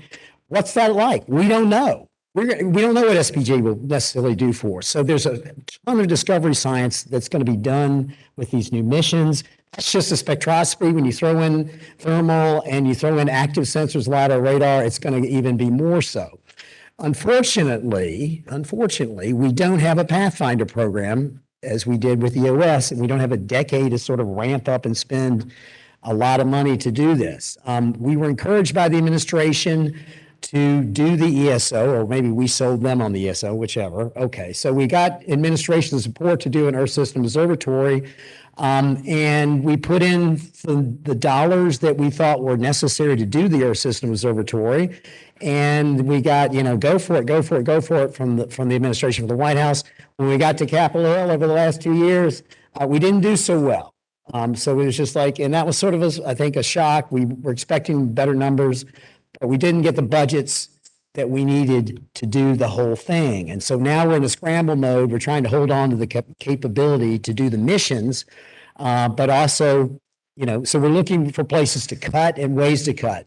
I think your job as a community is to constantly remind us that we do have multiple sources of putting together algorithms, to managing data flows, to building the scientific infrastructure that we need to take advantage of ESO, both through our own research programs, which we oversee. And I do think, Laura, you're right. We are starting to fund, we did in biodiversity, we funded folks to use ISS data from EcoStress, DSIS, JEDI to start to try to get ready for the next generation. So programmatically, we can do that. We also have flight systems money to build and operate the systems themselves. Some of that also goes toward doing the research and data foundation for this. So we need to carve out, and we need your constant reminder about the importance of carving it out. And you need to remind Jack Kay and Lawrence Friedel and Julie Robinson and Karen St. Germain and other people who are over us that we're not ready to do ESO, not only in terms of the missions themselves, we got to build and operate, but we're not ready to do it from a data standpoint, from a modeling standpoint, and from just a basic understanding standpoint. And so that's what I was sort of alluding to about the need. ESO is something to fulfill the EOS vision, which we weren't able to do then. Hopefully we'll be able to do it now, but we have to be very intentional about it. And yeah, you should be worried that we don't have the robust Pathfinder dollars that we did for EOS, because this doesn't just happen. So that's a point you should make, and you should make often. We hear you. We will, to the degree we manage individual programs, we can do that kind of funding, but there needs to be a little more top-down coherence, both at the flight systems level, where the big dollars reside, as well as from our management that encourage us to work across our programs to do that kind of work. Sorry, that was.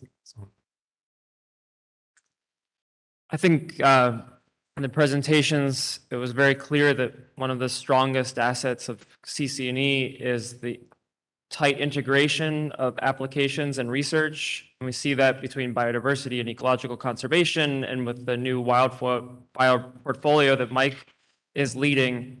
But if you think about the United States, the largest biome in the country is agriculture. And there are threads of agriculture and land cover, land use, and in biodiversity and whatnot.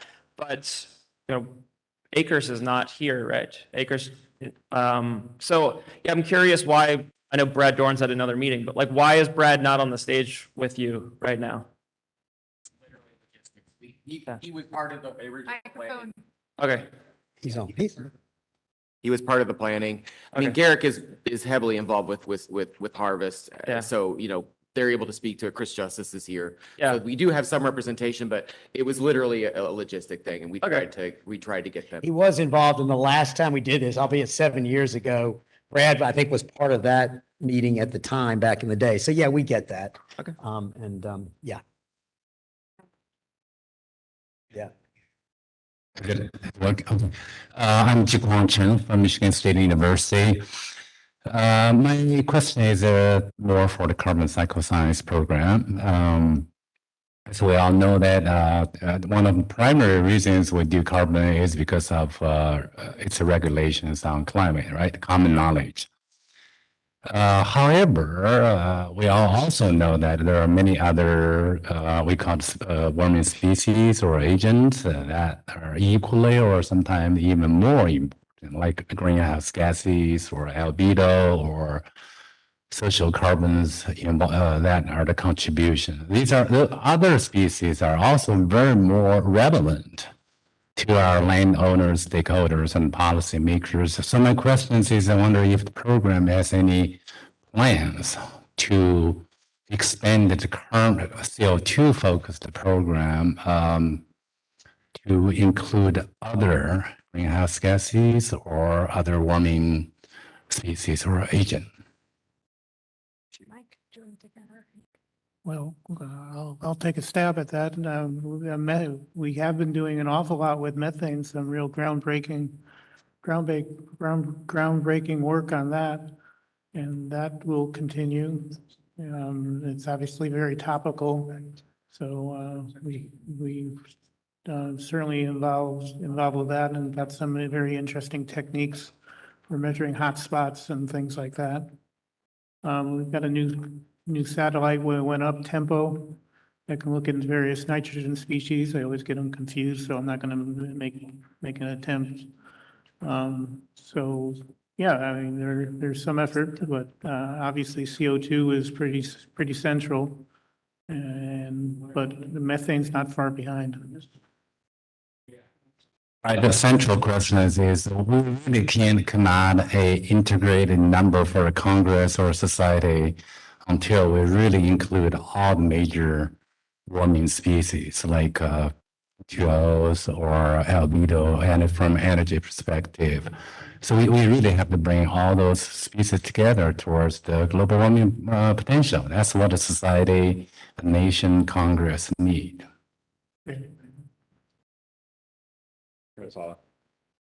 So let's do Doug. He was here, I think, and then we'll go, go some persons past over here. Paul, one temp, everybody. Yeah, my All right, name. together.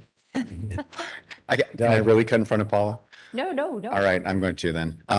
Thank you, sir. I'm Doug Morton. I'm at NASA Goddard. I guess I have a kind of a two-part question, and it comes up in part in kind of reflecting, Woody, on your comments. It's exciting to see the spin up of some of these new initiatives, and yet I'm wondering the degree of coordination. And I'm going to put Keith and Mike on the spot because you're sitting next to each other. You're both planning large-scale, field-intensive campaigns. We as a science community are looking to do the integration that I think you hope to see. And I guess my first question is, how much are you coordinating across FireSense and Catalyst? Because clearly fire is one of the major threats to biodiversity. So I'll give you that as a first option. And then more broadly, I think one of the things we're still struggling with, if we're going to realize some of this Earth system observatory integration potential, is to really realize that cross-cutting coordination across these different program areas. And I'm going to put it a little bit more specifically, which is, how are you all viewing NASA as a stakeholder and our Earth science mission, which is global? So how do you keep NASA in mind as a primary stakeholder for your programs with that global emphasis, which is pretty unique to NASA?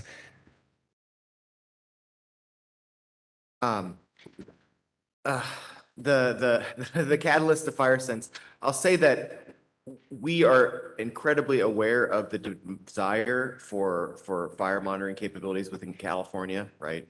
The state has just dumped a ton of money on desire to do that. We have it very much in mind, but I feel like we have very much tried to build this thing to make sure that biodiversity doesn't get lost in the process of this. So Mike and I talk a lot, but I don't think that we have actually explicitly talked about how to bring these things together because FireSense is still getting built out and we're a little bit more advanced on Catalyst.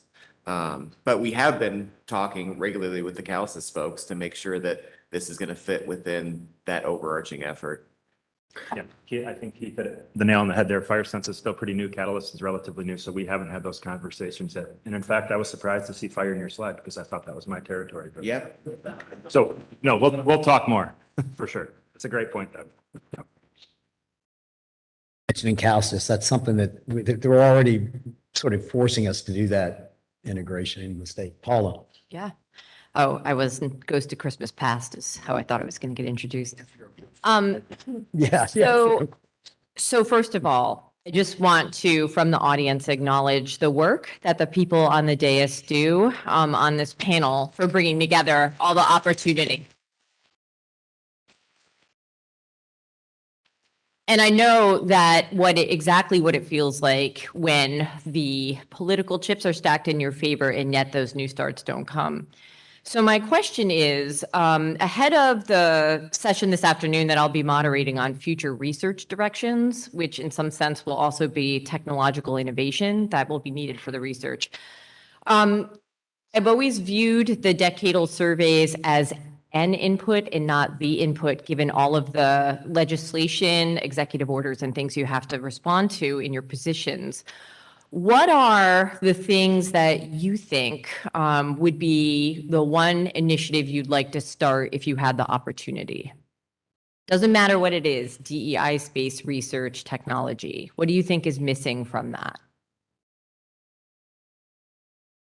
I'll start first because I know the thing that I'm always talking about outside of what I spoke about here is the Internet of Animals effort that Ryan's leading right now to try to get us heavily back in the space of building out not just ability to monitor the movement of animals every year, but to build products out of that so that we're monitoring things like bird migration, overall patterns across years. So we have annual products to look at how climate is affecting these shifts in these global migratory patterns. So that's that in terms of data needs, that's foremost in my mind.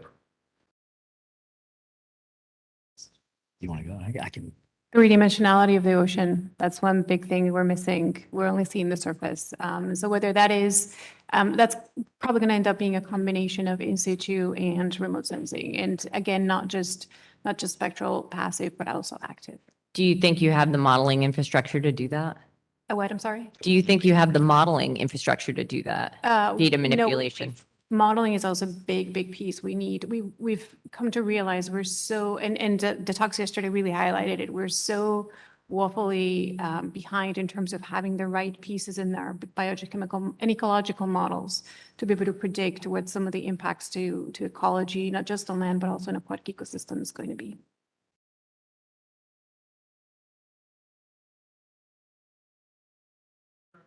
With Jedi, proof of concept and showing how powerful that can be, assuring that those kinds of measurements robustly into the future, I think would be a real high priority. Is this thing on? All right. Real quickly, just since I've been really focused on fire lately, investing in the sensor technology and platform technology to push towards that 24/7 observation of fire would be critical. And I think we're not that far off from being able to do that either from CubeSats or high altitude platforms. So.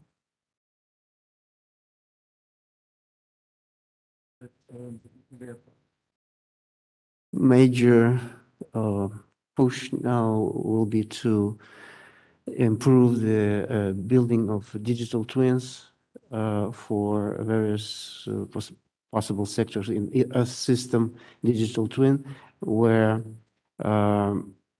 human dimension will be better incorporated, land use, specifically infrastructures and so on.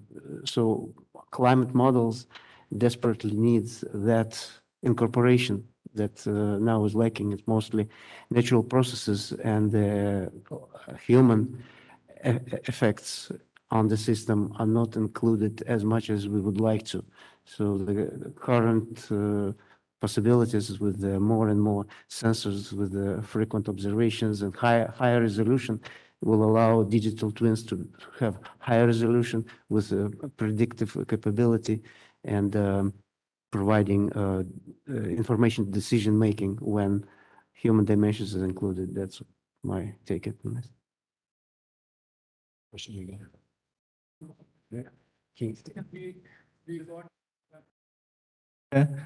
The representation of the human footprint on any of these themes, including fires to biodiversity, any other water resources, I think is undermined always. I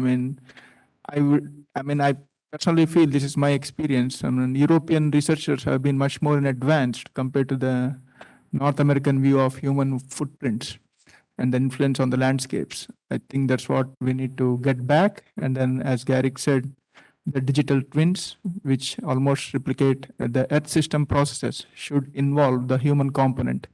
And what are the new missions coming up, and the new data and the surveys, socioeconomic surveys, etc., should feed into that, so that like we have a robust decision-making systems, which is again useful for the people. Thank you.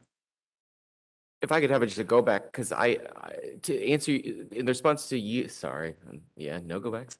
To answer your question, Paula, but also the question that Doug had that we didn't answer, which is, the one thing that I feel like we're missing, if I could create at headquarters that we don't have, which is dedicated capacity building awards, and just have them as dedicated activities as well as embedded within the existing calls. I know this came up on the eco-stress call that we had for the science and applications team recently. We almost rejected a proposal for capacity building because it hadn't fit in the existing language of the call. And it was like this incredibly innovative way of bringing in HBCUs and disenfranchised groups to using these data sets early on. And so it builds capability where we need it, so people are able to use this data, and also gives us an arm to do more DEIA engagement.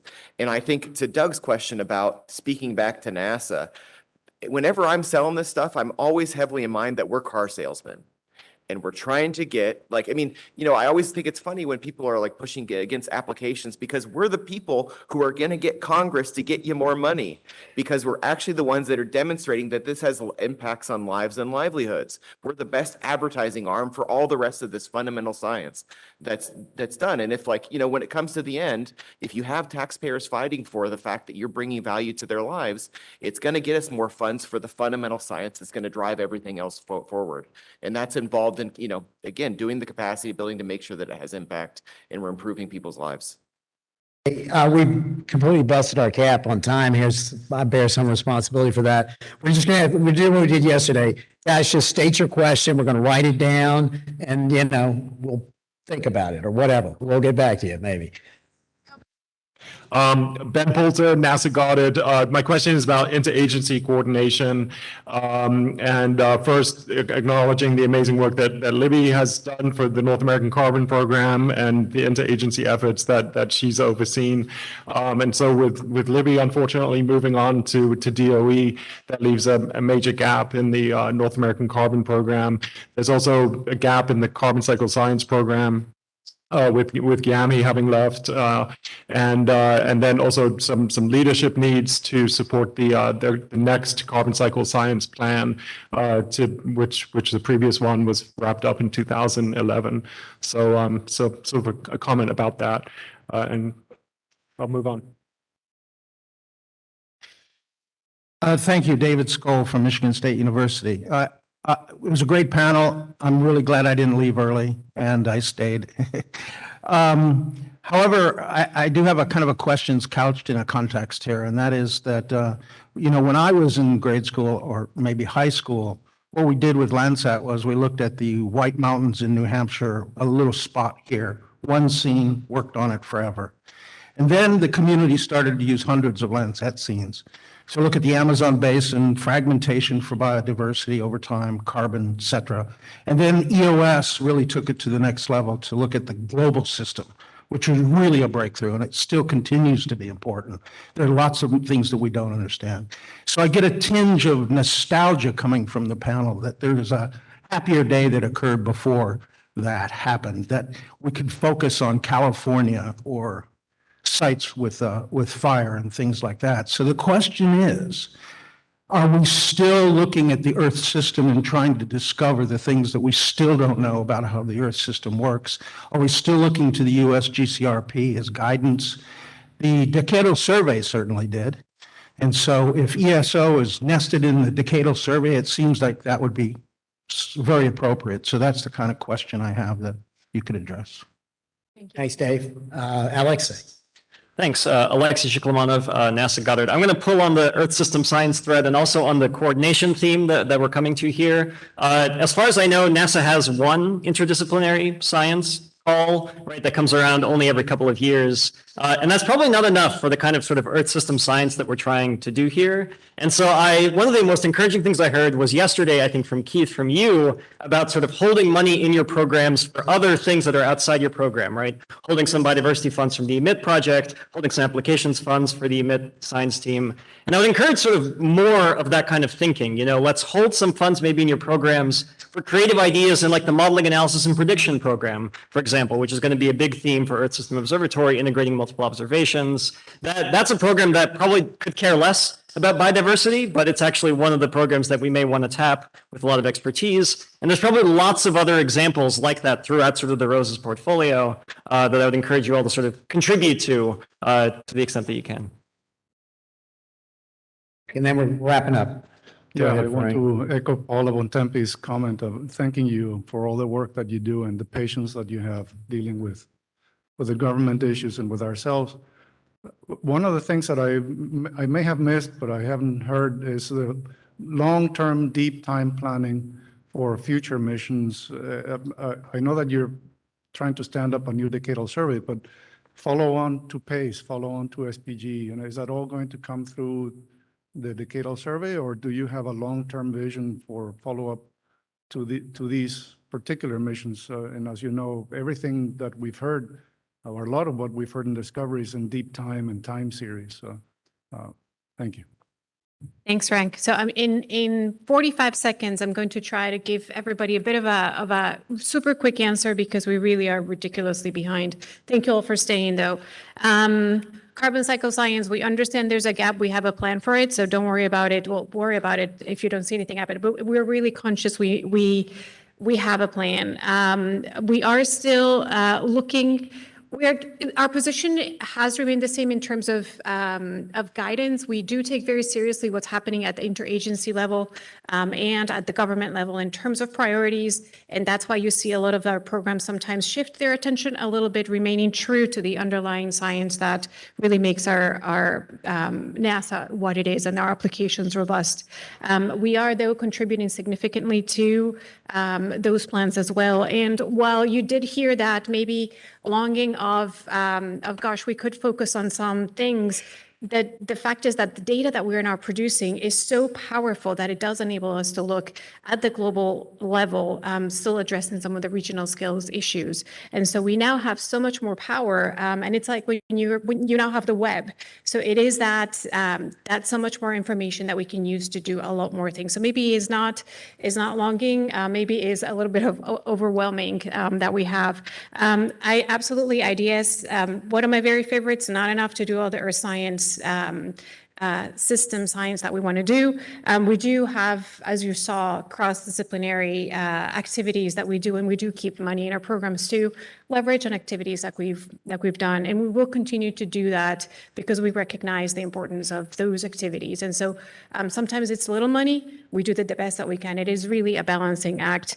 Last but not least, continuity is the one thing that keeps us all awake at night. We really have to depend on our agency partners like NOAA and USGS to make sure that we do have continuity. NASA is not big on just funding operational science or continuity missions. We really are at the cutting edge of novel science and technology. Having said that, that doesn't mean that we don't understand how critical it is to keep our climate record going. And that is the one thing that does allow us to see the trends of the human footprint come out in all of our data. And I think Stephanie was really eloquent yesterday showing us sometimes it's not that easy to get those trends going, and we do need that long time record. So hopefully I addressed some of those questions. We are, again, woefully behind. We're going to take a 15-minute break. It is shorter than you were hoping. We have time this afternoon, so what's going to happen is that we're just going to slide our day a little bit and maybe end 15 to 20 minutes later for our poster session.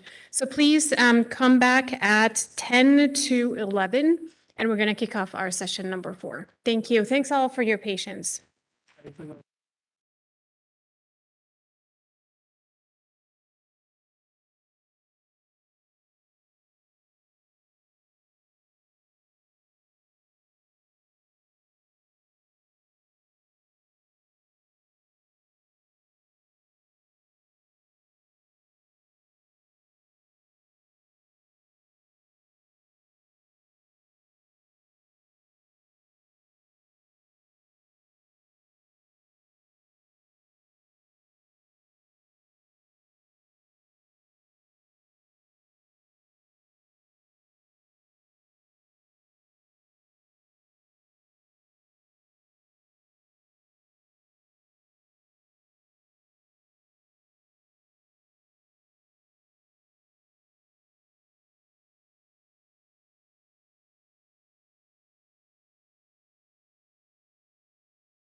All right, it is time to get going. It's actually late. So if you guys and ladies and gentlemen could come in and take your seats, we are going to continue with our fourth session. Focused on research to applications and applications back to research. Sit down.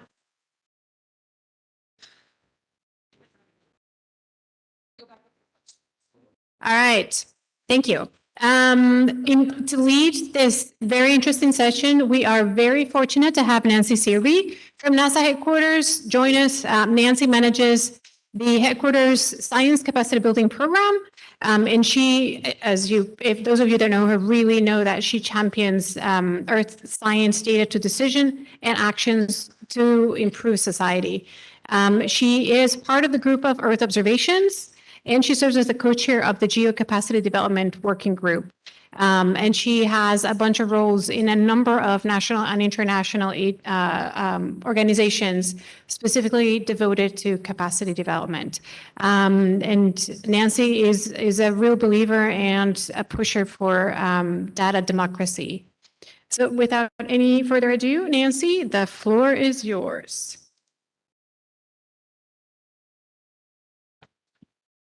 Excellent. Thank you. Welcome back, everybody. I've invited the speakers to either sit in the front row where you can see the slides better if you want to, or you can sit at the table as you wish. I just know that it's hard to see the slides from up here. So welcome. Thanks. How many people know about the Capacity Development Program at NASA Applied Sciences? Raise your hand. Thank you, Keith. I'm glad you've heard of it. All right. How many of you have been involved with an RSET training in some way? Oh, that's pretty good. Thank you. You can raise your hand just to make me feel good. That's appreciate that. And how many participated in the Develop project? Still quite a few hands, not quite as many. That's great. How many of you worked with Surveyor in some capacity? That's pretty good too. All right. How many are working with Indigenous people? Indigenous people. All right. And then how many have ever participated in a prizes and a challenge, including space apps, which actually Keith is responsible for? Anybody done that? Excellent. Okay. And then how about equity and environmental justice? Excellent. All right. Well, that was a free plug for my program. So thank you for engaging. That's not what this session's really about, but I do want to just say that, this is research to applications, but I've heard woven through at least this morning's presentation that in fact, capacity development is a key part of our work.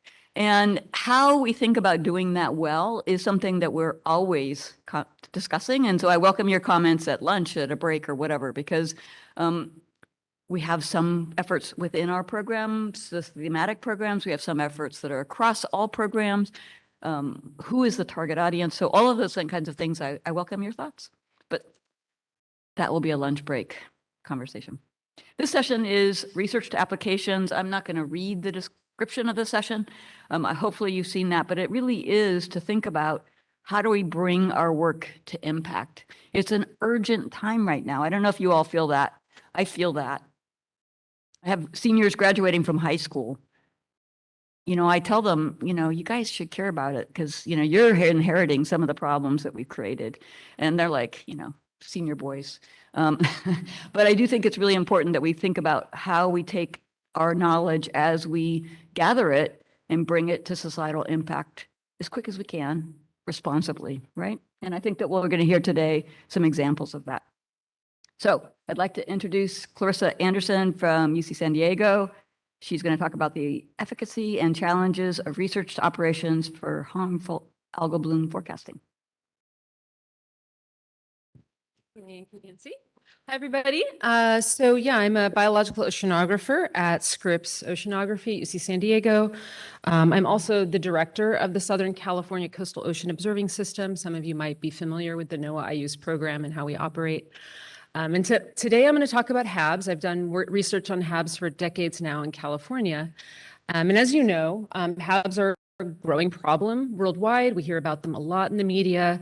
But one thing we don't hear about so much is the fact that in order to really tackle them and deal with the approaches for mitigation, it is a highly regional, sometimes hyper-local approach, just because that's the nature of the beast. The variability, the biodiversity, and the way they manifest at the regional scale is what drives that. So I'm going to talk to you in the very short time that I have today about that approach through the lens of West Coast regionality and how we have approached mitigation and prediction. I don't need to set up the story of domoic acid all that much right now. You see it on the slides. Maria set it up nicely for me yesterday. This is a neurotoxin. It's produced by a genus of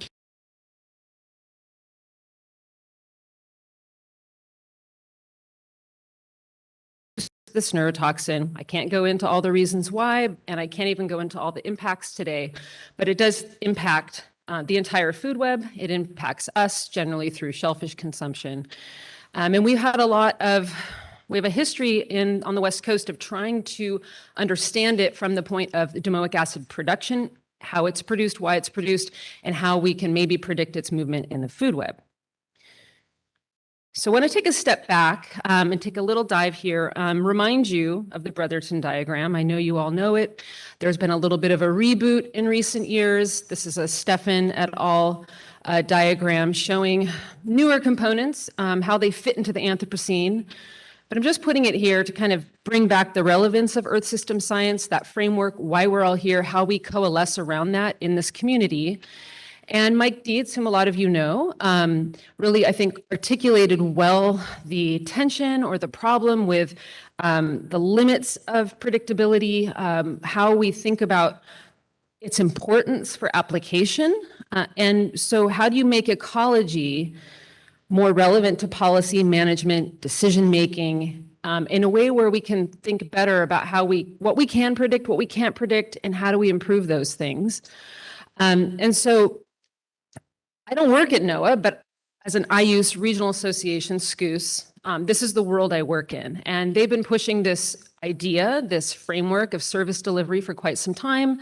This diagram is more about water, but I would just say that I want to point out that there is a direct pipeline and relevance to the Earth system science community that sits in this room, this academic talent, and that pipeline to NOAA service delivery. And we can't forget that. And I guess in a nod to what Heidi was saying yesterday, NASA does not have to NOAAfy to be relevant. We just have to realize that we have a lot of products that can do this, and HABS is a great example of that in terms of moving from the R&D at NASA and pushing that into a pipeline of operations, sustained operations, and distribution at NOAA. So one of the ways this manifests is that while HABs are incredibly regional, and you can see that on the map here, we have all these different models and approaches around the country, we really do need that synoptic scale that remote sensing provides to see and understand and detect HABs even at the regional scale. And so for that reason, we've had a number of models crop up, and we've been thinking about how to use remote sensing algorithm development to our favor, but transition it into that modeling and operational capacity at NOAA, which can present a great challenge. And you'll notice here that California is circled in red, not in green.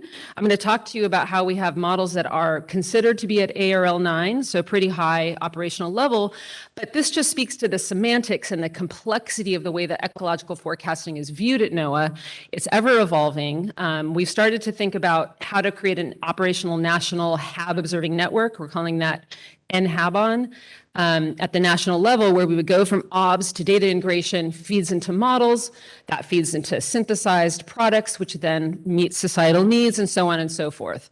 And this is not a real thing yet. It's a legislative agenda, and we are trying to really capture HAB observing operationally within this framework. So you'll see that the Gulf of Mexico region is in green. There's a long history going as the first operational HAB model in Bulletin, using remote sensing to look at the Karenia brevis blooms. You hear about those red tides a lot in the Gulf of Mexico, some other blooms as well, mostly dinoflagellates. And it originally was developed on a chlorophyll anomaly method. It has evolved to use spectral shape algorithms, models for looking at the transport and advection of cells. and even models for asthma, because this creates an aerosolized toxin that moves around. And so we have this framework. It sits at co-ops, which is interesting because this is an office within NOAA that does not have a lot of ecological knowledge, yet it has sort of set the stage for transition. And this is where there needs to be some leadership on this topic, because it's not really well equipped to take a whole suite of ecological forecasts and move them into operations. And the ecological forecasting roadmap at NOAA kind of only briefly, or I would say in a simple way, touched on that research to applications pipeline. They are more reliant than maybe they realize on the NASA metrics for ARL, the application readiness levels that a lot of us have come to know and love, and have had to sort of jump through hoops to establish ourselves as something sustained or operational. And so we did this. We went through that crossing the valley of death, moving a fairly complex model system to what we would like to think of as ARL9 at this point. And I'm not going to go into the specifics here, except to say that a lot of the remote sensing with multispectral sensors that were available at the time, you could not be doing HABs just straight from an optical algorithm. You needed to have this Byzantine approach. And I won't talk about how Byzantine this is. You can see it for yourself. I won't go through the different components. I've done that in previous talks. But the agency complexity to even move this thing through that demonstration space was equally complex. And so I won't, again, go into the details, but you can see that we had to do a lot to get there. And the R&D for the model really did start, though, years prior with a graduate fellowship that helped me kind of create the basis for a model like this. And this happened well before there was any fever pitch on the West Coast for HABs and crabs. And you heard about that from Maria yesterday. And this is something I'm going to touch on in my last slide again, but it's a really important point. This R&D that we've heard a lot about in the last 2 days is crucial for having things that we need 10, 20 years hence. So you heard from Stephanie yesterday that there are multiple stressors that are all interacting around in the ocean: HABs, ocean acidification, heat waves, hypoxia. Some people call this the four horsemen of the apocalypse. You'll hear that sometimes. And on the West Coast, we have a lot of approaches and models and methods for attacking this. And so SCOOS, NANOOST, and SENCOOS were the 3 West Coast RAs. I hate that term, ocean observing systems. We came together and had a workshop to see how an operational model that was coming along at NOAA called West Coast Operational Forecast System, WCOFS, how that would impact the existing ecological forecasts that are there. Huge meeting, lots of participation from different sectors, and we compiled a lot of different metrics. I won't go into all of those, obviously, but I will focus on HABs. If you can see it, it's got a little zoom thingy over it. But in the yellow box, you'll see that we had a number of requirements that came out of that for HABs. I'll talk about the first 3 in the little bit of time that I have left. And it's complex to try to weave these 3 things together, but this has given us a blueprint for how we move ahead to respond to the requirements of the users in the here and now. So improving lead times and thinking about offshore initiation of blooms, which is a big deal on the West Coast. We now have this model. I say it's a putative ARL9. It's run at NOAA Coast Watch, which is part of NESDIS. It's a spatially explicit model. It gives you risk of domoic acid, not just the organism, but the risk of the toxin production in the water column out to 3 days. And this is great, but it does not tell you about other organisms. We're just talking about one toxin, and it tells you nothing about what specific animals are going to respond to that. Where will the impacts be? We don't have the food web knowledge for that just yet. Also thinking about offshore, where we have done a little bit better, because I should say, we can do this. We don't know much what happens in the food webs, but we also don't entirely say you have a regulatory agency cannot make a decision about closing a shellfish bed, for instance, based on a model like that. But where we have had a lot of traction is with the marine mammal community and the responders, the first responders for marine mammal strandings, because we're producing this offshore product. This is where sea lions and the like are feeding. They're feeding offshore. They're sometimes feeding very deep subsurface. Adult females swim pretty deep to get enough energy to feed their pups. We had this event this last summer. It was one of the biggest events I've ever seen. It started in Santa Barbara Channel. The model caught it pretty well and kind of tracked its evolution. We talked with the marine mammal responders on a daily basis. Over 400 animals ended up stranding over a 1-month period. Many, many hundreds were dead or euthanized. And this was an interesting use case for the model to show that there was good skill, at least for the marine mammal component. We had no event response money. We went out Our nearshore sampling never caught one cell of Pseudonychia, but as soon as we sent ships out, ships of opportunity, we saw very high cell abundance and toxin concentrations offshore and in the subsurface at the chlorophyll max. We also were able to pair up with the marine mammal folks and get lots of tissue to analyze and measured the highest domoic acid we've ever seen, and this was in feces. So I think that's pretty much the highest concentration ever recorded, 500,000 nanograms per gram. We saw lots of Pseudonychia australis, which is the most toxic species, in Cal Coffee Cruise data with an IFCB. The list goes on. But the challenge here is we still have incomplete knowledge of toxin transfer. Every time there's an event like this, we learn a little bit more. But this could have been a bird event instead of a marine mammal event. We just really never know. And so in order to sort of make the link between all of those things, we have a bulletin where we pull all of this information together. We could give people metrics of uncertainty till they are blue in the face. But what they need to know is if you're more risk prone or you're risk averse or you have this resource that you care about, how do you calibrate a model's skill relative to that? It's generally not going to be done through numbers. I mean, if I see a 10% probability of rain, I will take an umbrella because I'm high maintenance. And then there are people who won't. Like it has to be 99% certainty that there's rain, and then they just take a hoodie or something. So along those lines, we've seen that people really are drawn to this for that reason, and we're pulling in more and more data streams as we go on, but it's got all the marine mammal stranding data, IFCB data, state and academic monitoring, you name it, all the health advisories. But what it isn't is a forecast. It's a monthly retrospective. And so what we've tried to say is, we have a forecast, but if you really want to know how it works, look at how all of these data come together. And if you're an MPA manager, for instance, you want to see a lot of different oceanographic contexts. So we've pulled together sea harm, EcoCast output. So EcoCast is a bycatch risk model that was also developed through NASA through the same ecological forecasting program. We brought in Maria's dynamic seascapes into one portal so that MPA managers can look at all of this in one place, see the overlap of harmful algal bloom risk with all of these other metrics, but then also think about how that might inform adaptive management. I mean, they like it. California Department of Fish and Wildlife thinks this is a great approach, but they don't necessarily have the regulatory mechanisms in place yet to do that kind of adaptive management. So this is very forward-looking. And another thing that we wanted to do was bring in more state-of-the-art observations to calibrate, validate these models, push the models forward. And so we now have a network of 12 imaging flow cytobots in California. I believe it's the biggest in the world. We have 9 that are operational on piers, 2 on offshore moorings. One is in Southern California, one is in Monterey Bay. And these are fantastic at making real-time estimates of the entire phytoplankton community, applying machine learning classifiers in order to do the identification.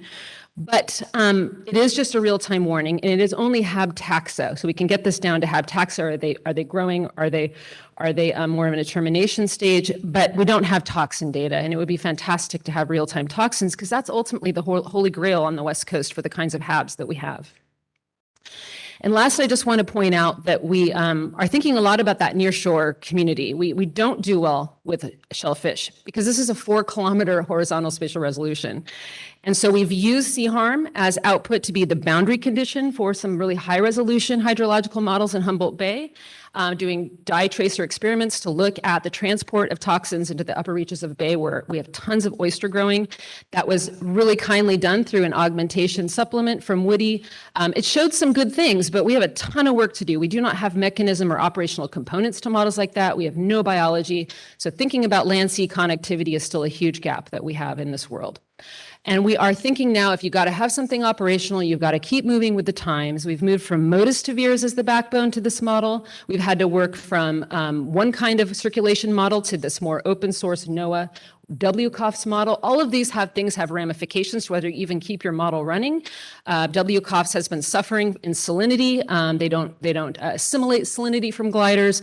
So that receiver operating characteristic curve for that model paired with VIIRS is just not doing as well. So we have to contend with these things, and we have to have support for the generators of all of these models to continue to push the boundary on what's going on in the operational space.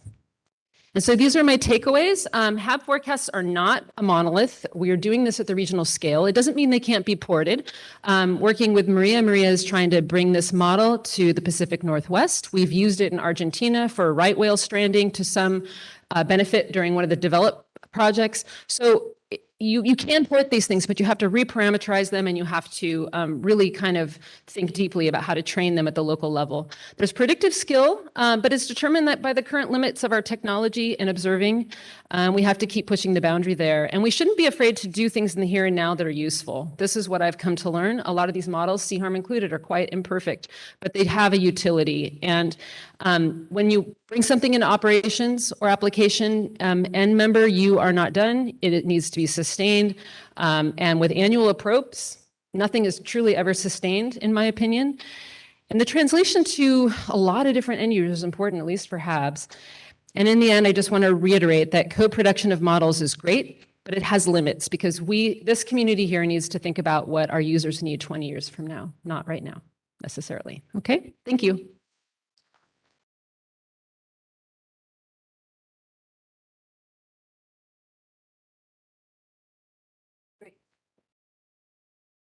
Thanks, Clarissa. I think that my hope is that everybody will see the clock back there, pay attention to the clock.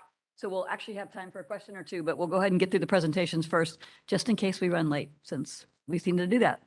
All right, next is George Hurt from UMD. He'll be talking about the carbon monitoring system, research and applications, and how CMS has developed application-ready products in support of stakeholders.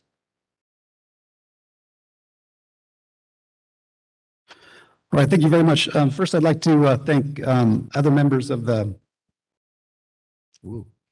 science leadership shown here. These are working group leads and also members of our applications team. Oh, right, great. So NASA Carbon Monitoring System was initiated in 2010 in response to congressional direction, with the goal of prototyping the development of capabilities needed to support stakeholder needs for the monitoring, reporting, and verification of carbon stocks and fluxes.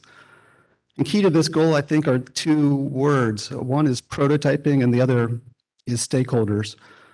This is baked into the goal of our program. The prototyping word implies a certain amount of scientific creativity and novelty.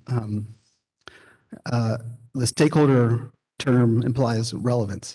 So our program effectively tries to seek both new science that's of maximal relevance. Since the program's inception, we've been prototyping these capabilities in all major aspects of the Earth system: the ocean, land, atmosphere, aquatic, and inter exchanges between. Last year, we completed a review of the program for projects that had completed through 2020. More than 136 products, about 37 of them global in scope. The other approximately 100 regional or even local in scope. You can see with a high emphasis on the United States, North America, South America, but with important prototyping activities in other parts of the world as well. In terms of the temporal domain of these products, the vast majority are focused on the time interval of 2000 to 2020, which is consistent with this monitoring mandate. However, we have important examples extending the historical record much earlier in time. This is for getting back to the policy baseline of some of our stakeholders, which predates that monitoring window. But also important examples of products extending ahead in time. And this is to support stakeholder needs for future planning. By sort of academic metrics, the program has been highly successful.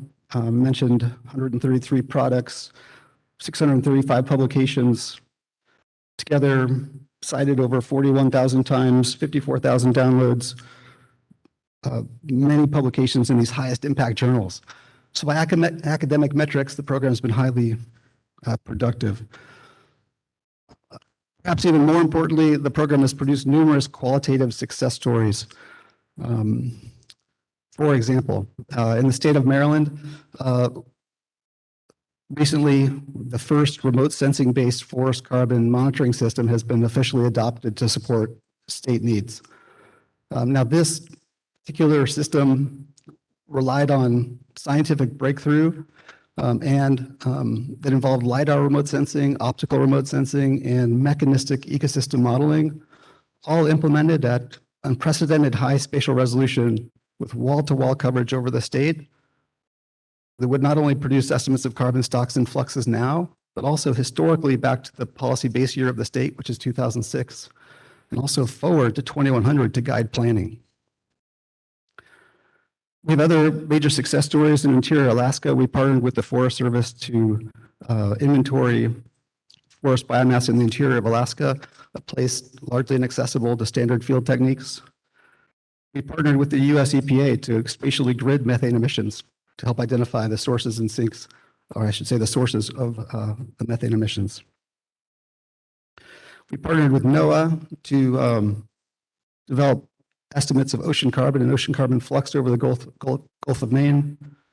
We partnered with Indonesia to improve its reporting of emissions from fires and peatlands for official IPCC reporting.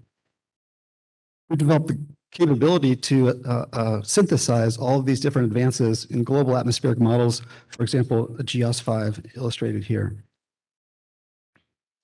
While much of this prototyping inherently starts local in scale because it's got to be accurate and meet local stakeholder needs, some of these technologies are now emerging globally. For example, the same types of LiDAR and optical remote sensing and ecosystem modeling used in the state of Maryland has most recently been demonstrated globally. Here's a map of LiDAR height from the JEDI instrument shown in the top panel, the resulting above ground biomass from a mechanistic ecosystem model initialized with these data in the middle panel, and a 1-year future forecast of carbon flux from these forested systems in the bottom panel. Now, this information is roughly 50 times the spatial resolution of global carbon cycle models, 1 kilometer, all enabled by the spaceborne data from NASA, also the computational capabilities of NASA, and anchored in the prototyping that was done here in Maryland. We can validate this product at unprecedented degree with level 4B products from the JEDI mission itself in the top panel, or from over the United States with US Forest Service data shown in the bottom panel. Key to all this progress and the approach of this program is the broad participation. CMS has engaged over 742 named participants in the development of these products, roughly 1/3 from the universities, 1/3 from federal agencies, and 1/3 from other organizations, NGOs, and the like. Of these participants, arguably the most important subset are our stakeholders. Our stakeholders are actually named participants in these products. Every one of our projects has a partnership with an identified stakeholder. Every one of our products has an identified stakeholder. This one-to-one aspect of our program, I think, is relatively unique. We support these project-wide and product-wide engagements with applications effort that tries to enhance these interactions and consolidate these interactions. Some of those components of that include participation of stakeholders in our science team meetings, a policy speaker series where we engage new outside stakeholders into our program, application workshops, and the like. Well, we know that this engagement with the stakeholders works, and we've researched it. This is a paper led by Molly Brown showing that if we study our products and which ones have made the greatest change in application readiness in our program, we find that the products that have made the greatest change in application readiness are the ones that engage their stakeholders earliest and for the longest period of time. So you can see that in this top chart here, where products that have increased ARL by up to 8 units of application readiness engage their stakeholders even before the proposal was written and for a long period of time. So this is not a case of engaging stakeholders at the time of proposal writing or even once the project is started. We need to engage them early and for a long period.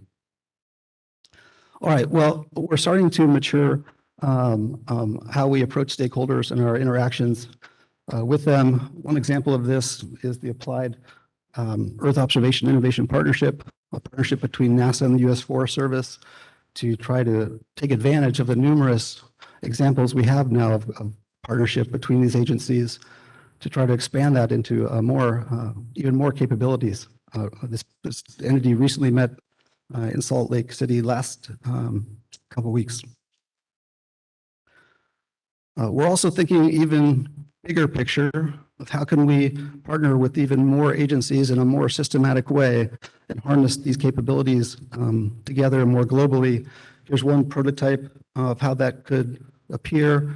We have partner stakeholders with some of which have data themselves to contribute, feeding into a system anchored in Earth observations and modeling, integrated into what's called here a GHG or greenhouse gas system that includes research and applications, but also end user support, from which we can gain new insights of maximum stakeholder relevance. And at Liberty, if we see how we could overlay CMS into this kind of system, the CMS initiative could be considered an entrepreneurial engine to such a system where we're engaging stakeholders and developing new algorithms, which when they mature, enter into something like an Earth information system, which could be supported in a greenhouse gas center meeting end user needs. All right, so just to conclude, I think the NASA CMS system has provided one of the largest collections of applied carbon monitoring research to date. Key to this effort has been the exploitation of remote sensing and modeling of NASA, broad participation outside of NASA, and the end-to-end focus on stakeholder engagement that we have. I think future carbon monitoring research, therefore, should continue to expand on this approach and build towards system integration with more end-user support.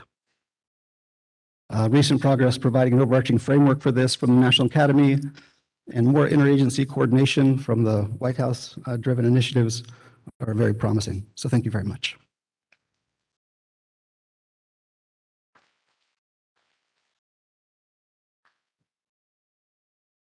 Thank you. And kudos on the time management. Thank you very much.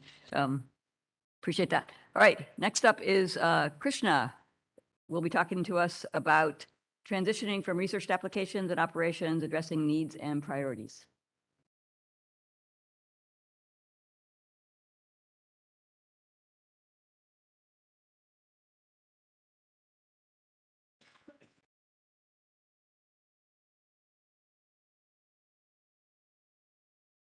I think you can read the slide. As Nancy said, it's all about the impact. Yeah, when we talk about the research to applications to operations, it's the impact. And again, it's the time. I mean, several speakers, both the 2 days and even today's session, highlighted the impact aspect of the research as well as the applications. And this is coming from the user community most of the time, like where is all the funding spent and what is that we are getting from spending so much of monies, either in terms of mission launches, either in terms of research or applications. So they are closely observed now, and that is becoming increasingly hard to get funding for any of these aspects. But before going to the applications, I would like to stress very important point. I mean, from the research perspective and the data and the products, there's a very important step, calibration and validation part. And that might take time, which is maybe good, but that's really important.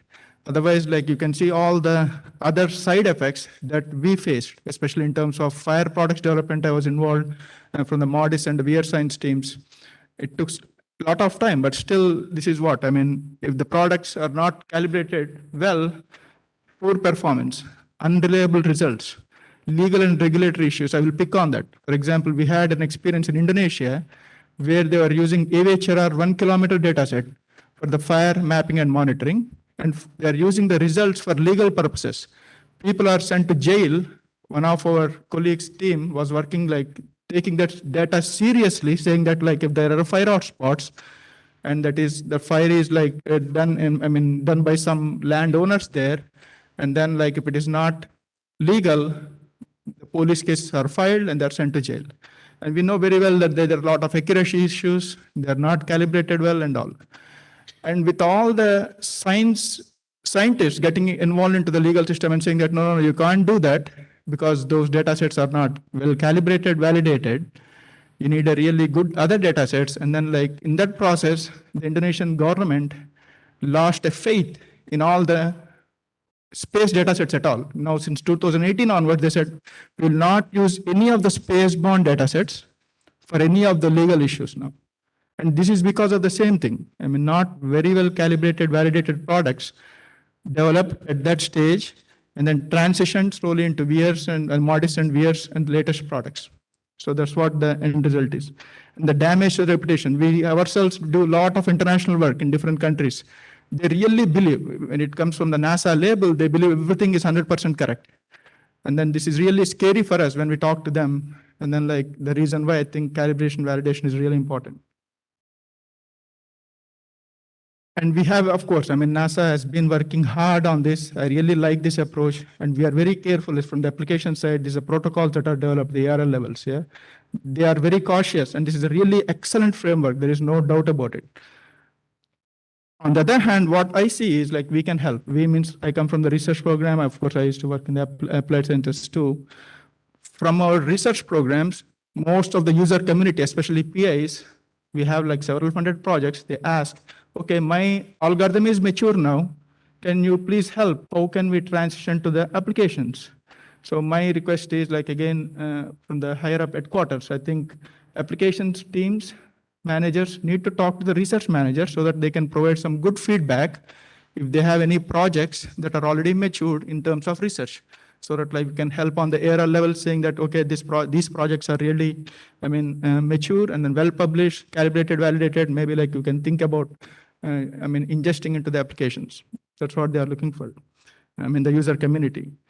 And of course, ARLs do help in tracking management and progress.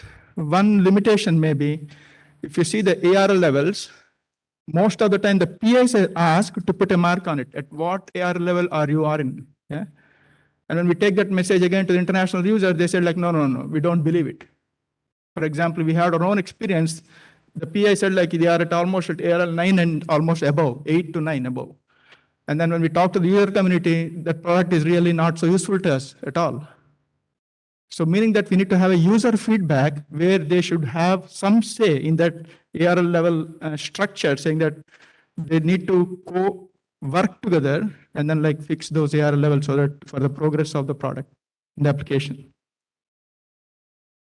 And again, from the research side and application side, of course, they have their own mechanisms. Research side, again, it's all not coming from top down. I want to clarify that part.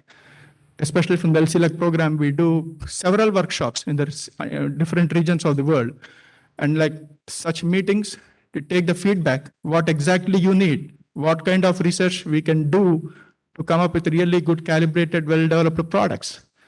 And that feedback goes into our solicitations. And we document those in most of the NASA Earth Observer summaries. You can see like, every year we have like 2 or 3 NASA Earth Observer summaries from different regions of the world. What are the needs and priorities? And based on those needs and priorities, those are going into our solicitations. And I think that's a really good approach. I mean, bringing users feedback, what they need. And the data methods and products, the data continuity, we are seeing much of the data continuity issues. Yeah, especially if you are depending on the international data, for example, sentinels. We still have, for example, in the HLS products, when we want to really make it global, data streams are not continuous. Yeah, we need to work on that. Otherwise, like, if you are, of course, if you are doing only on the NASA data sets, fine. If it is any other international data sets, from which are relying on others, I think the continuity is really a big challenge.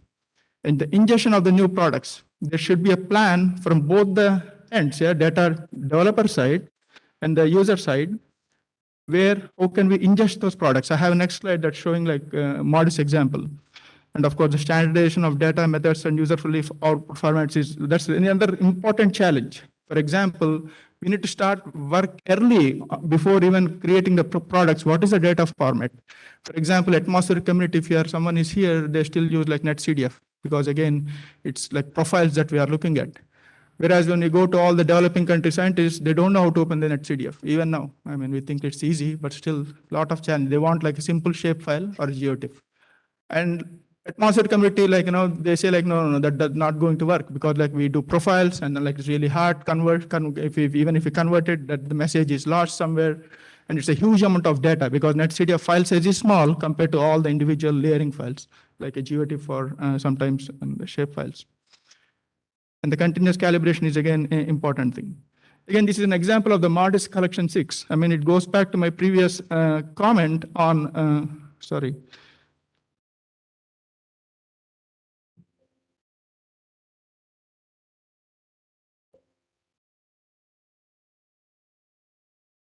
I'm sorry. Can you please help go? Yeah.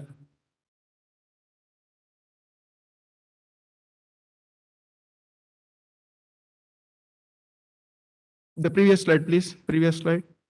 The MARDIS one. I still have 4 minutes. I think I will be able to cover. Previous next one. Yes, here.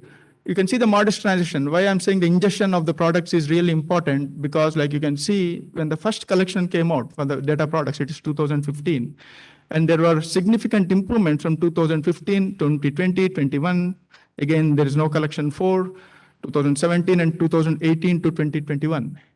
And taking fire data sets as an example, you can see like there was significant improvements when the first collection came out, 2015 till 2021, because in the 2021 data product, they are addressing all the small fires, which are not properly addressed, meaning in first product. Yeah? Think about the application products or even research projects, which are funded for 3 years only. It means if there is no mechanism to ingest any of these products over a period of transition, what are we talking about? The product at the end, there is no really good product at all if they're not ingesting the timely updates of those products. That's what is happening. And we have a limitation there. And the collaborating with the operational agencies is the key. Even if we need to start early before, even this should happen before the product generation. Yeah, it's not afterwards. For example, that happened again in case of fires. After all the product is developed, we went to USGS and then like asked if they can ingest the product. It doesn't work like that. It didn't work like that. So we need to start early. I mean, co-collaboration, like Server does, for example. Yeah, I mean, start early and then like talk to them first. What are their needs and priorities? Do they have really good systems to ingest any of these data sets or maintenance and then like uptake? So those are really critical points so that we don't have problems later. And the collaborations are the early stages are really key. Within the US, no problem. Sometimes, at least with some agencies, NOAA, USGS. And the next slide shows that USGS. USGS has their own science teams. NASA has their own science teams. They work together. You can see that picture here. Every 5 years, that science team is updated with new people. And then they work on all aspects, starting with the calibration to validation to data production systems as a chain. And then once it is mature, it is all ingested in the USGS and then they provide all the data sets to everyone, including the NASA. Whereas that's not happening with several other agencies, even within US. We don't have any such science teams, nor strong collaborations. Think about like US EPA. Again, these are all operational agencies which are responsible. NIH, FEMA, Department of Transportation, etc. And international, forget it. I mean, it's not easy at all. I mean, we don't have any such mechanisms. We can't even send any funding outside the US to any of the people to make it happen. So again, analyzing existing data on applications and products, duplication is the key. I think if someone is already producing, say, Copernicus or European Space Agency, we don't have to replicate those efforts. It's all a funding thing again. And the IT involvement is important, especially I think if you see most of the application projects that are funded, it is mostly the universities. And it's a huge burden for the students who are just trying to learn all the software sometimes, and also they are forced to publish sometimes. Yeah, some of the universities, they want like at least 4 or 5 papers by the end of the PhD. And then they are involved in all this application tools development, sometimes may be robust, may not be robust. So what I'm saying is some sort of professionals where you have industry people, IT experts involved in it so that you have a robust application in the right formats and then ready to update. So that it is really good application, not a really basic kind of a thing with so much of money going from the NASA side. With that, I think I will stop, and then we all know ensuring again 3-year projects on the both research as well as applications. It's not helping at all for any of the sustainability plans, but I don't know how to mitigate that. Thank you.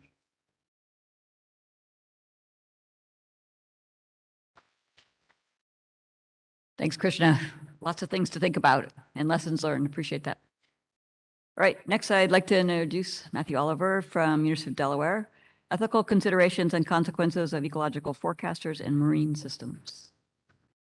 Which button is it on this? The big one? The big one. Big middle one. Okay. Good morning, everybody. My name is Matthew Oliver. There are two things I want you to get from my talk and two things only. After that, you can ignore it. Number one, ecosystem forecasts are probably a disruptive technology, and there probably needs to be some level of ethical review before we put some of them out. And number two, we need to be focused like a laser beam on low and middle income demographics in countries if we want to make a big difference.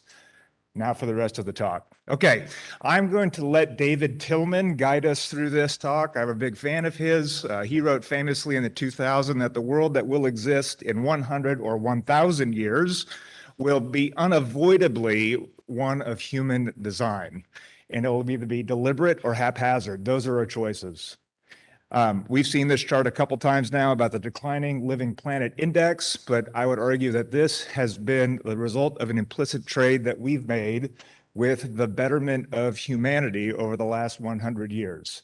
Our life expectancy has gone from 35 to 70 years, and we now support more than half of the global population with fertilizer, more or less, which is an unbelievable industrial achievement.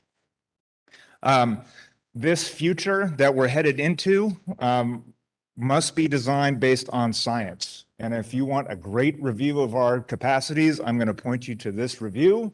And special thanks to Gary Gaylor for basically wrangling us all into this, but I want to make sure that people are aware of this. And number three, this ethics, among other things, must apportion costs and benefits between individuals and societies. And I'm going to point you to another paper I was a part of where we go through 10 principles for ethical forecasting. I'm going to talk to you about two today. And then finally, a sustainable world will require an ethic that is ultimately as incorporated into culture and as long-lasting as a constitutional Bill of Rights or as religious commandments. Notably, he is not talking about laws here, and his point is that the ethic of sustainability needs to be absorbed by individuals, and you can write all the laws you want, but if individual people in the field doing things ignore them, they're of no use. So again, this has already been mentioned that the applied science program really focuses on deep engagement with end user partners with clear defined needs. If you have no customers, you have no products. And so we presume an interested party. And so briefly, I'm going to review for you, very briefly, the literature on what makes people ecologically inclined. There's two basic theories. Number one is called a materialist theory. And that theory is that poor communities more or less lack industrial infrastructure or wealth to insulate themselves from the environment. And so they are more interested and more concerned with the environment. But as they become wealthier, they become more insulated, and their interest and preservation decreases. And these tend to be more extractive level economies because their main concerns are basically day to day, how to make it through week to week. The alternative theory to this is what's called post-materialist. Post-materialist, the idea basically posits that the richer you become, the more concerned you become about the environment because your basic needs are basically met, and that we all develop in wealthy countries a set of luxury concerns that operate on scales much longer than day-to-day interests. And we have the freedom to worry about much larger background environmental problems. We tend to be more service-oriented. And the main driver and concern is really long-term future generational good. They both agree that there's a middle income area where people are the least concerned about the environment. And that's what I want to call attention to you today. If you actually look at data, world data, this is from Gapminder, the y-axis is the percent of a population that sees changes as a threat versus income. You can see that maybe the post-materialist theory is the one that maybe dominates the most. I've highlighted 5 of the largest economies there. Possibly there's a materialist concern. Places like Malawi that are extremely poor do preserve quite a bit of their, or are actually very concerned about the environment. They are extremely poor. We can ask whether or not that translates into action when we look at the fraction of terrestrial or marine protected areas as a function of income. Again, the wealthier you become, it looks like the more you actually preserve, but it also looks like that there is an effect of being extremely poor in preservation, likely because wealthy people are traveling from rich places to poor places to enjoy all the animals that Woody showed us earlier. So let's talk just a little bit about the ethics. I'm going to give you two stories here about Atlantic sturgeon and sand tiger sharks that we built highly accurate ecosystem forecasts for. The Atlantic sturgeon, that's in the blue dots here. You can see them migrating into Delaware Bay. They are ESA listed. They are a prohibited species. They are not allowed to be harvested, although they are bycatch in a striped bass fishery. And I'm also showing you the sand tiger shark, which is also a prohibited species. It's not ESA listed, but it is considered by IUCN critically endangered. They also occupy the same areas in the bay. So we put out again, link this up with remote sensing. We create a forecasting system to actually predict where Atlantic sturgeon are going to be, thinking that our primary users were going to be the state, Delaware Division of Fish and Wildlife, but also fishermen who are trying to avoid these fish. These are poor fishermen. These are fishers without GPSs on their boats, right? These aren't industrial fishermen. And conservation groups got very upset with us. Again, they're coming from a post-materialist framework that they thought that we were facilitating the illegal exploitation of an endangered species. We were telling everybody where it was. And they did have some precedents because in the Northwest, there is an illegal trade for sturgeon there for caviar. So they were very angry that we were putting this out. The middle to low income fishers were also angry with us about putting this out because they believed that we were going to be interfering with their day-to-day operations and telling them where to actually fish. And so we were in the mush pot as an ecosystem forecaster where nobody liked us except for the state. So you got to work with diverse stakeholders. Number two, another principle is do not deliver forecasts that would lead to unregulated impacts. Our research group, we are very wealthy by worldly standards. We made a forecast system for the sand tiger sharks thinking that we would give it to state enforcement. But it turns out that state enforcement wasn't interested in illegal catches of sand tiger sharks. And if you actually go around to different places in Delaware Bay, you'll see places advertising that they are targeting a prohibited species on a daily basis to actually give people the excitement of tugging on sharks that are 300 to 400 pounds at a given time. They basically switched to this fishery after the collapse of the Delaware weakfish fishery, which is another story in of itself. So we decided to withhold the forecast, even though it was developed. We don't put it out there. These middle and low income fishers, they practice catch and release. They tend to actually serve poorer communities because it's quite expensive to go big game fishing. These folks stay in the Delaware Bay. They burn way less fuel. It's way cheaper.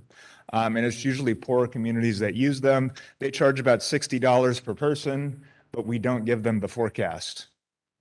We do give the National Aquarium the forecast, though, because even though they capture multiple animals per year, they don't release them. They also serve poor minority communities, but charge about the same amount for a, quote, shark experience. They do get the shark forecast. But I'm in the middle of deciding who gets it and who doesn't get it, and I'm not sure I'm making the right sorts of decisions given the differences here. So here's my main question, which is how do we ethically decide who gets ecosystem forecasts? And I'm going to argue that with AI, with more data coming online, that we are going to get much, much more accurate with we're predicting where some of these species are, and there's going to be broad interest, and we need to think carefully about how this goes forward. So do we need some sort of forecast ethics board or something like that. And the second is, are we preparing for these low or middle income demographics to become much wealthier? I'm thinking now of middle income folks in this country, but also middle income countries like India, China, places in Southeast Asia. They are going to get richer. They all see how we live. That's going to happen. As they do that, they are going to emit a lot more CO2. So there's an energy problem there, but they're also going to become more interested in the environment if we trust the statistics. And so I do think that there's a key opportunity here, looking at this middle demographic, if we can focus on getting them engaged and also try and understand how we can ethically deploy some of these. I think this is a big future issue. So that's the end of my talk.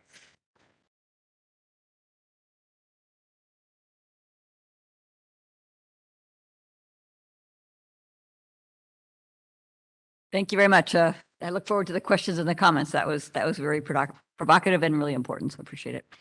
All right, next is Joaquim Goyes. Apologize. Harnessing the power of EO for coastal resource monitoring around the globe. Challenges and opportunities. Thanks. Do you have, is this the pointer or you have taken it? Oh, okay. Push the big button. Is what will get you moving. Okay. Don't push it too many times because you might get out of your slide. It's like pushing. Yeah, thank you. My name is Joachim Goyes. I'm at Columbia University, and I used to be at the Mount Doherty Earth Observatory, which has now become part of the Climate School, which was established in September of 2019 after the Climate Action Summit, which was held in 2019. And it involved 65 nations that were motivated to do something about carbon dioxide. And this school is one of the first that has been started after about 25 years at Columbia University. And it is to develop and inspire knowledge-based solutions and educate future leaders for a just and prosperous society on a healthy planet. So I think this is exactly in alignment with what NASA plans to do, a healthy planet and an equitable society. So we have heard a lot about Earth observing data, and today when Laura spoke, she mentioned about this vast array of satellites that we'll be having. And one of the issues that Krishna brought about is how do we make this data available? And especially this is a problem for many countries in the developing world, which have either no access to this data, or if they have access to the data, they do not know how to use it. And I see this as a big bottleneck. We spend a lot of money on capacity development, but those countries probably do not have the resources to use this data. But this data is useful for them because it's important for monitoring and process studies. And I also would like to make the point, and this was brought up by Paula, the satellite sees from space, we see the one dimension or two dimensions. But what I want to show you today, if you combine satellite data with three-dimensional models, you get something that is really useful for resource management, for conservation, and for decision support and policy. And here too, we have a huge problem, especially for developing countries, which are at the forefront of climate threats. And one of the issues that we have here is that we have an environmental justice issue that you were talking about earlier. So I'll start by talking about how we use satellite data for mapping. And this is from the work of Chow Min Hu and his group at USF. And you all might have heard about this giant sargassum patch that is floating in the Atlantic Ocean. And Chow Min has developed the algorithms for mapping this from space. And in his latest work, he combines this mapping tool that he has with circulation data. And although it's not a fused product, you can get an estimate of the time of arrival of this sargassum to the coast. And he has been using this for guiding and advising countries in the Caribbean. But in the United States today, we have a huge problem because of the sargassum patches. And this picture is in Palm Beach, Florida, and it is only about 3 weeks old. The next piece of work that I would like to take you is to the work of Dale Kiefer and his group at USC. And Dale developed this tool about in the 1990s, where he combined a long time series data set from the International Tuna Commission. And he fused this with satellite data of sea surface height, sea surface temperature, and chlorophyll. And he developed this predictive map, habitat maps of tuna. And he used outputs from the ECO model. And one of the biggest outputs was the mixed layer depth. And the other product that he used was climatologies of oxygen minimum zone. And so with this, he could map the tuna populations in the equatorial Pacific Ocean. But this again was a static product. I mean, he could make the predictions from year to year. And over the years, Dale has worked with this. And if I can get this started, I'll show you what it has developed into. Oops, sorry. Can you play it from that end? The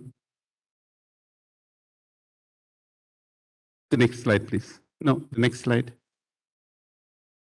Not this one, the next one.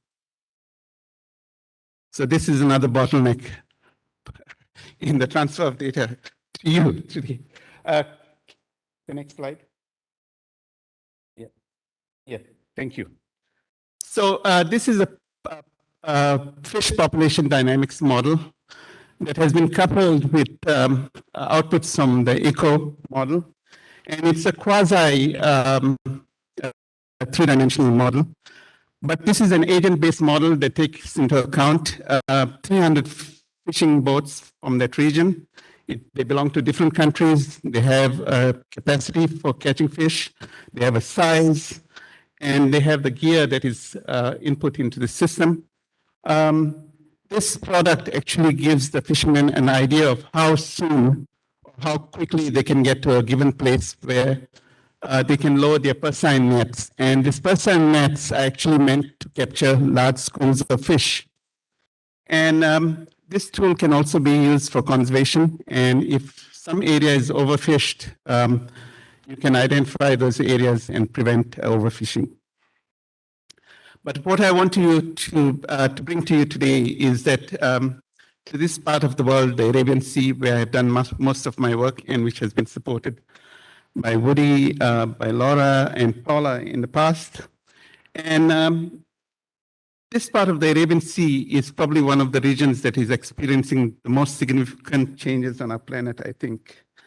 And over the years, we have seen this area become highly productive. If you see it in 1998 to 2018, within about 20 years, this area has completely transformed. Unfortunately, there were no ships of opportunity in this region because of the piracy problem. So we had to rely on maps of satellites to actually draw connections between what was happening and how this was a climate-driven process. And we have published a lot of work that showed that there was a connection between the shrinking of the snow caps in the Himalayan mountains and the increasing productivity of the Arabian Sea. This is a huge problem for many countries in that region. These are called Noctiluca blooms. And what I'm going to show you today is the work that we have done in Oman, thanks to the support of Woody's program. And this is the organism that has completely upended an ecosystem. It never used to exist about 20 years ago. It has caused a lot of changes in biodiversity. And it has got physiological properties that are very unique. Sometimes you see them in the satellite data on one given day, and the next day they disappear. You wonder what happened. We recently found out with this data co-production that we do with our Omani colleagues, that unlike other phytoplankton which do vegetative reproduction, this one does sexual reproduction. So the population disappears, they form millions of spores and they disappear. But this is what it is causing. It is giving rise to a new food chain in that region. And these are jellyfish that you see. If you can play that video, you can imagine the scale of this problem. I'll go to the next slide, but this is what they're getting in their fishing nets today, jellyfish. But one of the biggest problems they have today is all this jellyfish and noctiluca coming into their intake of their desalination plants. And so it's a huge, huge problem for them, not only for food security, but for water security. We have developed the system actually as an early warning system for this noctiluca blooms. We know a lot about its physiology. It thrives in low oxygen conditions, low pH waters, and in ammonia-rich waters. This is all built into this model. I was trying to upload it. It crashed on me. So the thing is not working. But if you had seen this, how we do this, it would tell you the power of Earth observing data in making decisions in this region. And this is a fully coupled 3D model that we use. It tells us when the oxygen will come up 5 days in advance, and we can make predictions of these outbreaks of these noctiluca blooms. We had a lot of training programs in Oman with local stakeholders. We have got a lot of support from them. And they also invited us to take part in one of their vision plans called Blue Economy and Future Technology, at which we presented our work. And that led to so many connections in 2019. We were able to develop this system, a cyclone tracking system, because this model that we use is an atmosphere, ocean, coupled model. It is the NCOM model that the Navy used for their operations in this region. And we could give forecasts of cyclones about 5 to 10 days in advance. And this is what you see in the pink line is what was predicted, and in the blue line is what we had predicted. One particular cyclone was heading towards Oman.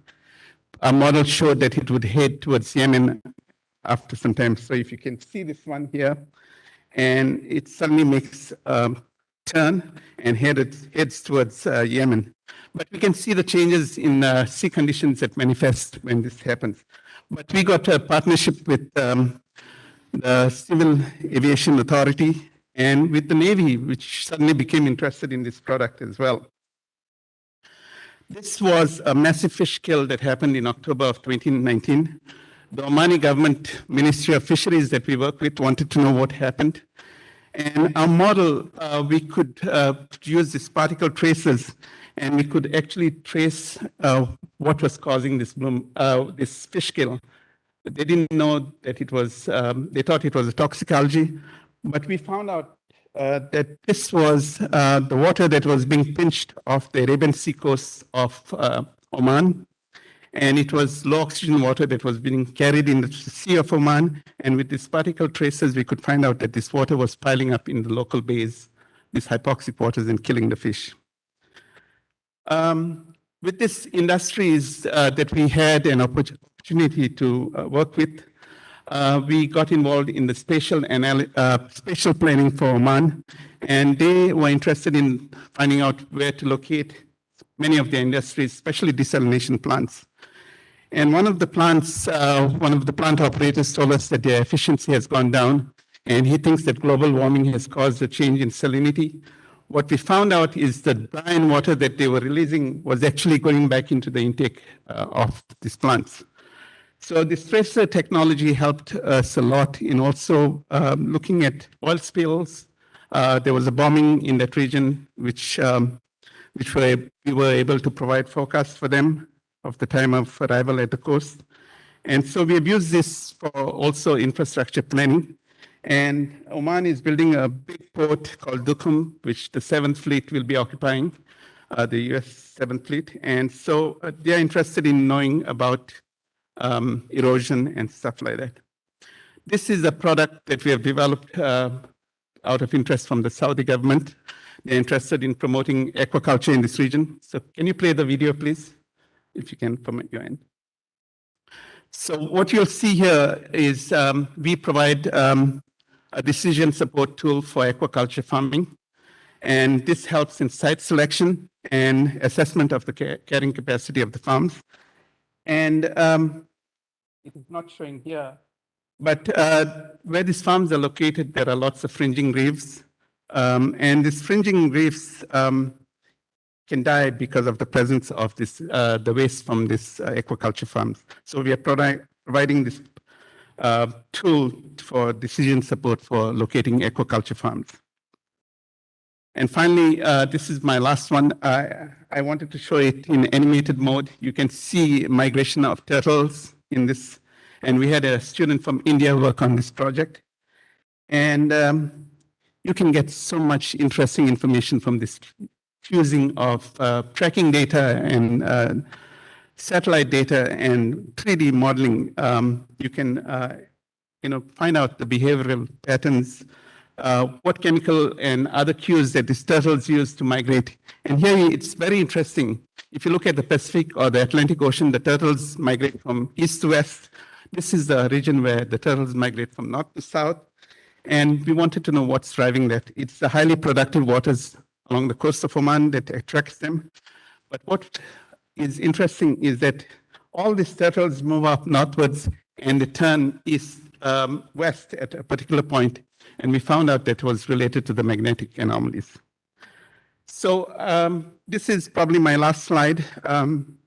This tool was created as a decision and information system for the coastal waters of Oman. It's a highly portable tool, and it can be used in any part of the world. We are taking it to Kenya next, and with support from our climate school. And we are going to help them to manage their tuna fisheries. But what is interesting about this tool, and as I said, accessibility to data and making the tools available to people, this tool is run on Windows. So the tool can capture satellite data.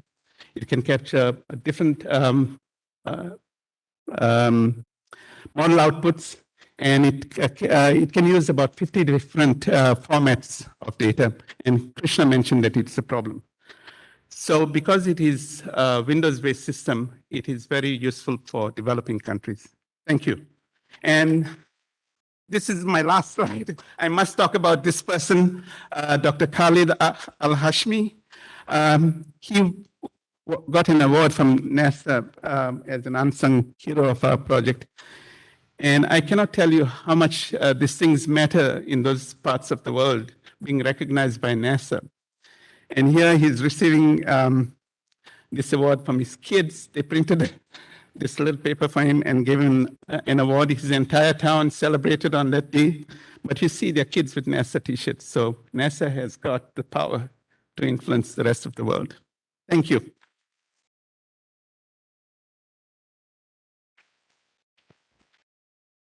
Wow, that was a great way to end that presentation. Thanks so much. I'd like to ask the speakers to come up, and I'd like folks to ask questions at the microphones.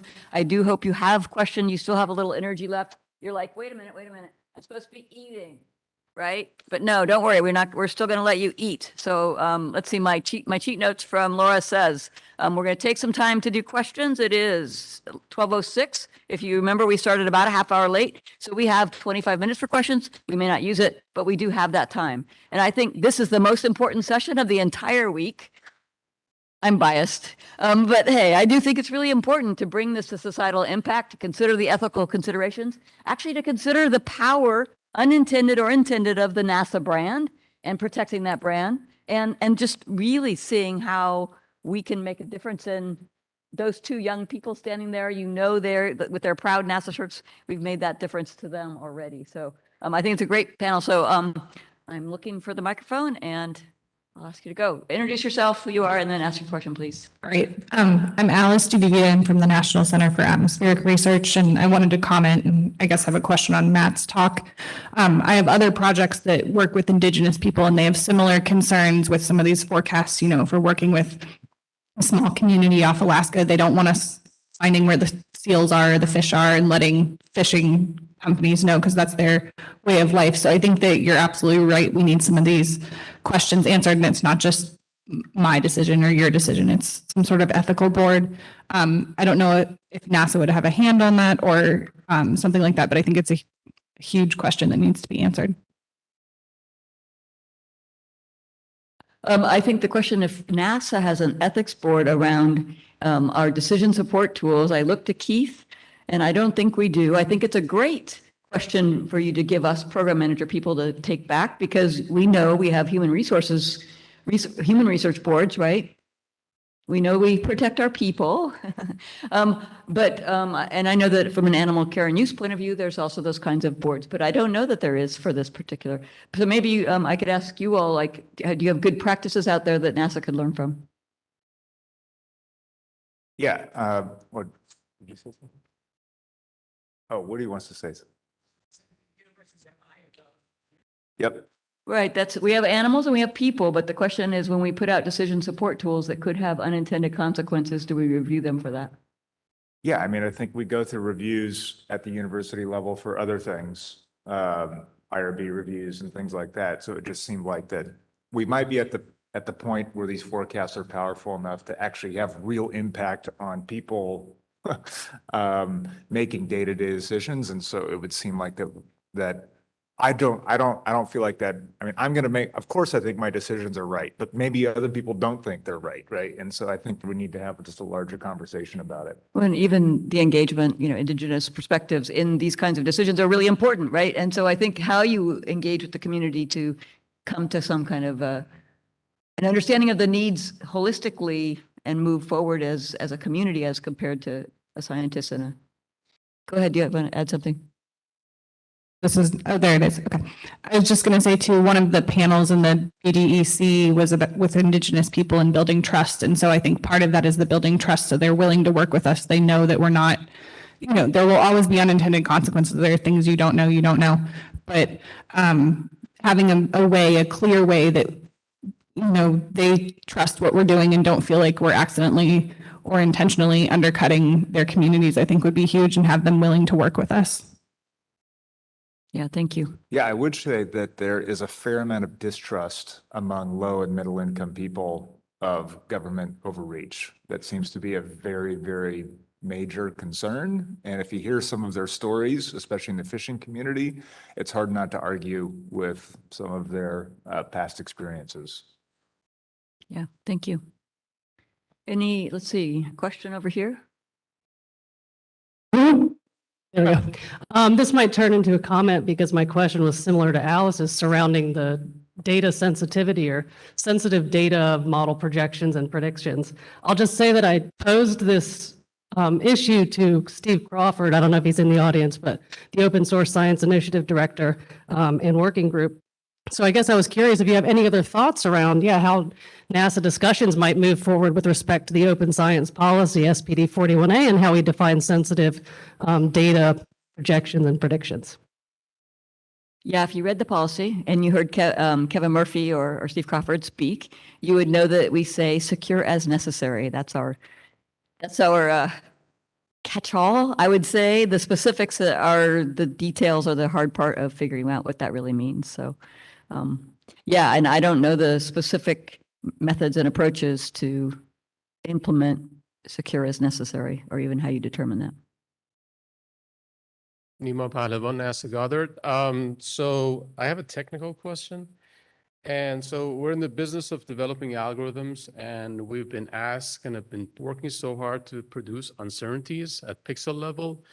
So I'm curious how you guys would envision these pixel-wise uncertainties to be used in forecasting models and to be able to advance all the excellent work that you're doing and helping with the end users. Anybody want to take that one? Thanks for that question. I know I think I put that one out there for you when I mentioned how much we could be doing them until we're blue in the face. And I think that the role that they play is really more in the communication across our science community and the science community that is designing applications for users. There are super users that will look at those metrics. There are technical users. I don't mean to say there aren't, but by and large, those metrics are going to be crucial for the kind of, appreciating how accurate and what the skill is of a model or of a detection technique. But if you want to really translate things for a user, they want things a little more basic, at least the ones I tend to work with. We know well in the Pacific Northwest that when it comes to things like domoic acid risk for razor clams, managers want a stoplight system. So how do you take a complex metric like what you're working on and put that into a stoplight system? You really don't, but you have a lot of intermediate users who are super technical, who are going to use that information and then do the best they can to distill that into something that's incredibly understandable for the less technical user. That's what I would say.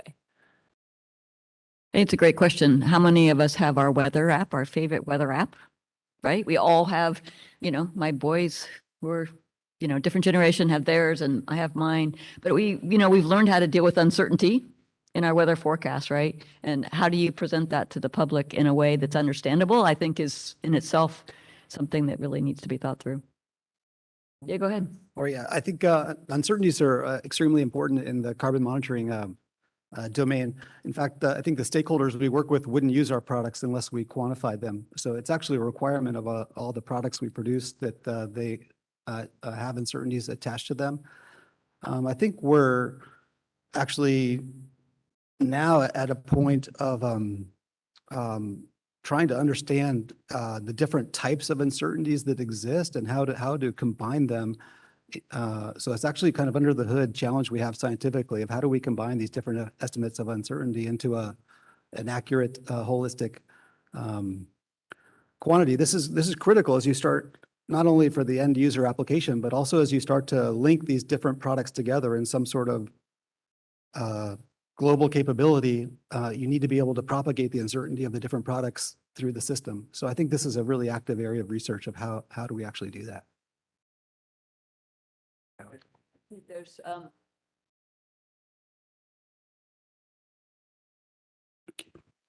Yeah, I think uncertainties are a huge problem and that we should worry about them. But in the Arabian Sea, the problem has gotten so much out of control. You're talking about chlorophyll levels that between 10 to sometime about 30 milligrams of chlorophyll. In those cases, we do not worry about uncertainties anymore.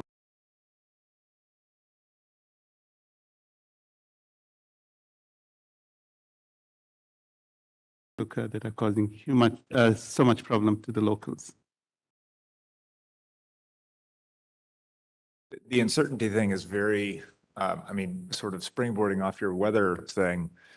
For some of these fishermen that are dealing with Atlantic sturgeon as bycatch, the potential penalties and lawsuits are actually quite onerous for these middle to low income fishers. And so if I put a forecast out there and say, they're not there, do what you want, and then they do catch one, am I liable? Are they liable? Like, I actually do think this actually gets into the realm of legality and insurance. In fact, the insurance agencies are the ones it's an interesting wrinkle on this is how the sort of the financial penalties, who bears responsibility for those when the forecast systems actually go wrong. And so that's, I don't know that we have an answer for that. But the Italians who were thrown in jail, right? For not predicting the earthquakes, right? So yeah, no, I think it's an interesting question. I see another question lined up. Go ahead. I'm Li Yan at Michigan State University. I'm funded by LC LOC program. I have a question for Krishna. When we release the products that are funded by the program, will there be a guidance about the product release, like what kind of documentation you should provide that should include some components like validation, and what are the data, what kind of data format that we should use that are user friendly, and also whether we should engage with actual users? Yeah, that's a good question. I think, again, this question also ties to the previous question on the uncertainties. And both are related to how you are calibrating and validating the data. And the validation process is clear, especially if you see international protocols on the CIOS. They have a 3-step validation process. Yeah. So you need to be clear at what stage your product is with respect to that international validation efforts. You can put a label there. This is only step 1 validated product, meaning that it means it is validated only over a limited number of sites. How many? You can look into the CIOS validation protocols. They have a clear protocols. So once that is clear, in saying that it is only stage 1 validated product, no one will challenge you. They understand, okay, this is only validated over limited sites. When you go up to the stage 3, it means it is well calibrated and validated across the world. So once you have such labels in your products, there shouldn't be any problem at all. And of course, it's a different mechanism. I mean, how you are, transitioning from research to applications, that's a different question. Okay. When we release the actual products, should we just still do what we believe is appropriate? There will not be some specific requirement from the program. So you are asking like how to disciplinate the products? I'm sorry, I'm not getting your question. Will there be some specific requirements from the program about product release? You are asking specific things that we can facilitate to promote your products. Is that right? I mean, the requirements. Okay. I think we can follow up. I'm not getting your question. We can discuss during the lunchtime. It's a very program specific. We can facilitate. Okay. But we do have an LCLEC website. There is a data products where you can put it and then we can promote it. Okay. I will stop there. Thank you. Question, thank you. We have last question, but don't leave because we're going to take a picture. So as soon as we finish this question, we are going to, you know how you can in Teams like have that gallery view where everybody looks like they're sitting in an amphitheater? Well, we're going to do the same kind of thing, only it's going to be real. And so you're going to come sit in all these chairs up right in this row. Okay? What's it called? Oh, have people stand, but in this area. Thank you. They'll tell you the details. All I know is don't leave. Come up here. Right? Okay. All right. Last question. Hello, Mark Smart, JPL. So I've seen these fascinating talks, by the way, that was just amazing. There's a lot of forecasting using models, but from an observation perspective, you have now SWOT in space, which will enable resolving different hydrodynamic processes right along the coast, up to the coast. So I was wondering if you guys had any perspective on this new observation and potentially give us maybe some discussion or requirements on the latency of the data and how can we better even SWOT currently, maybe a SWOT 2 or the STV mission. I know that currently, for example, SWOT is collecting data daily on top of Delaware Bay, for example, and also on some of the images I've saw anyway are covered daily currently. So just looking for a perspective.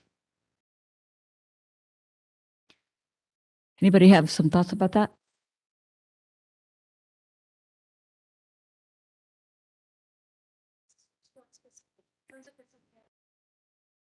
Yeah.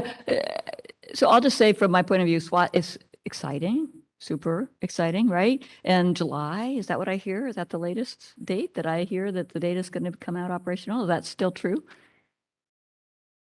Okay, I guess my question, we are looking for observations. Currently, it's in a 90-day Calval orbit until early July, and we'll move into a science orbit following that. So, yeah, I guess it hasn't been taught very much. That's the answer, I guess. But I think that, it's a great question, but maybe it's rhetorical and we can think about it because if you heard all of Krishna's lessons that he's learned over time of thinking about how you bring in new data sets into existing services and existing applications. I mean, SWOT's one of those that I think is going to change our world, all of us, I hope, in a positive way. I'm sure there will be unintended consequences of that information because we're going to be able to see water like we have never seen it before. So I don't have an answer for you. Maybe it's just something we all should go think about how do we harness this brand new set of information, make sure we fund the basic science to address how to use this new data, which I heard Dave Schimmel ask earlier. So don't have a good answer for you, but I think it's a great question. Thanks. All right. Let's give everybody an applause. Thank you. All right, those people running the picture taking process will take over now. Please come on up here, they'll tell you where to stand.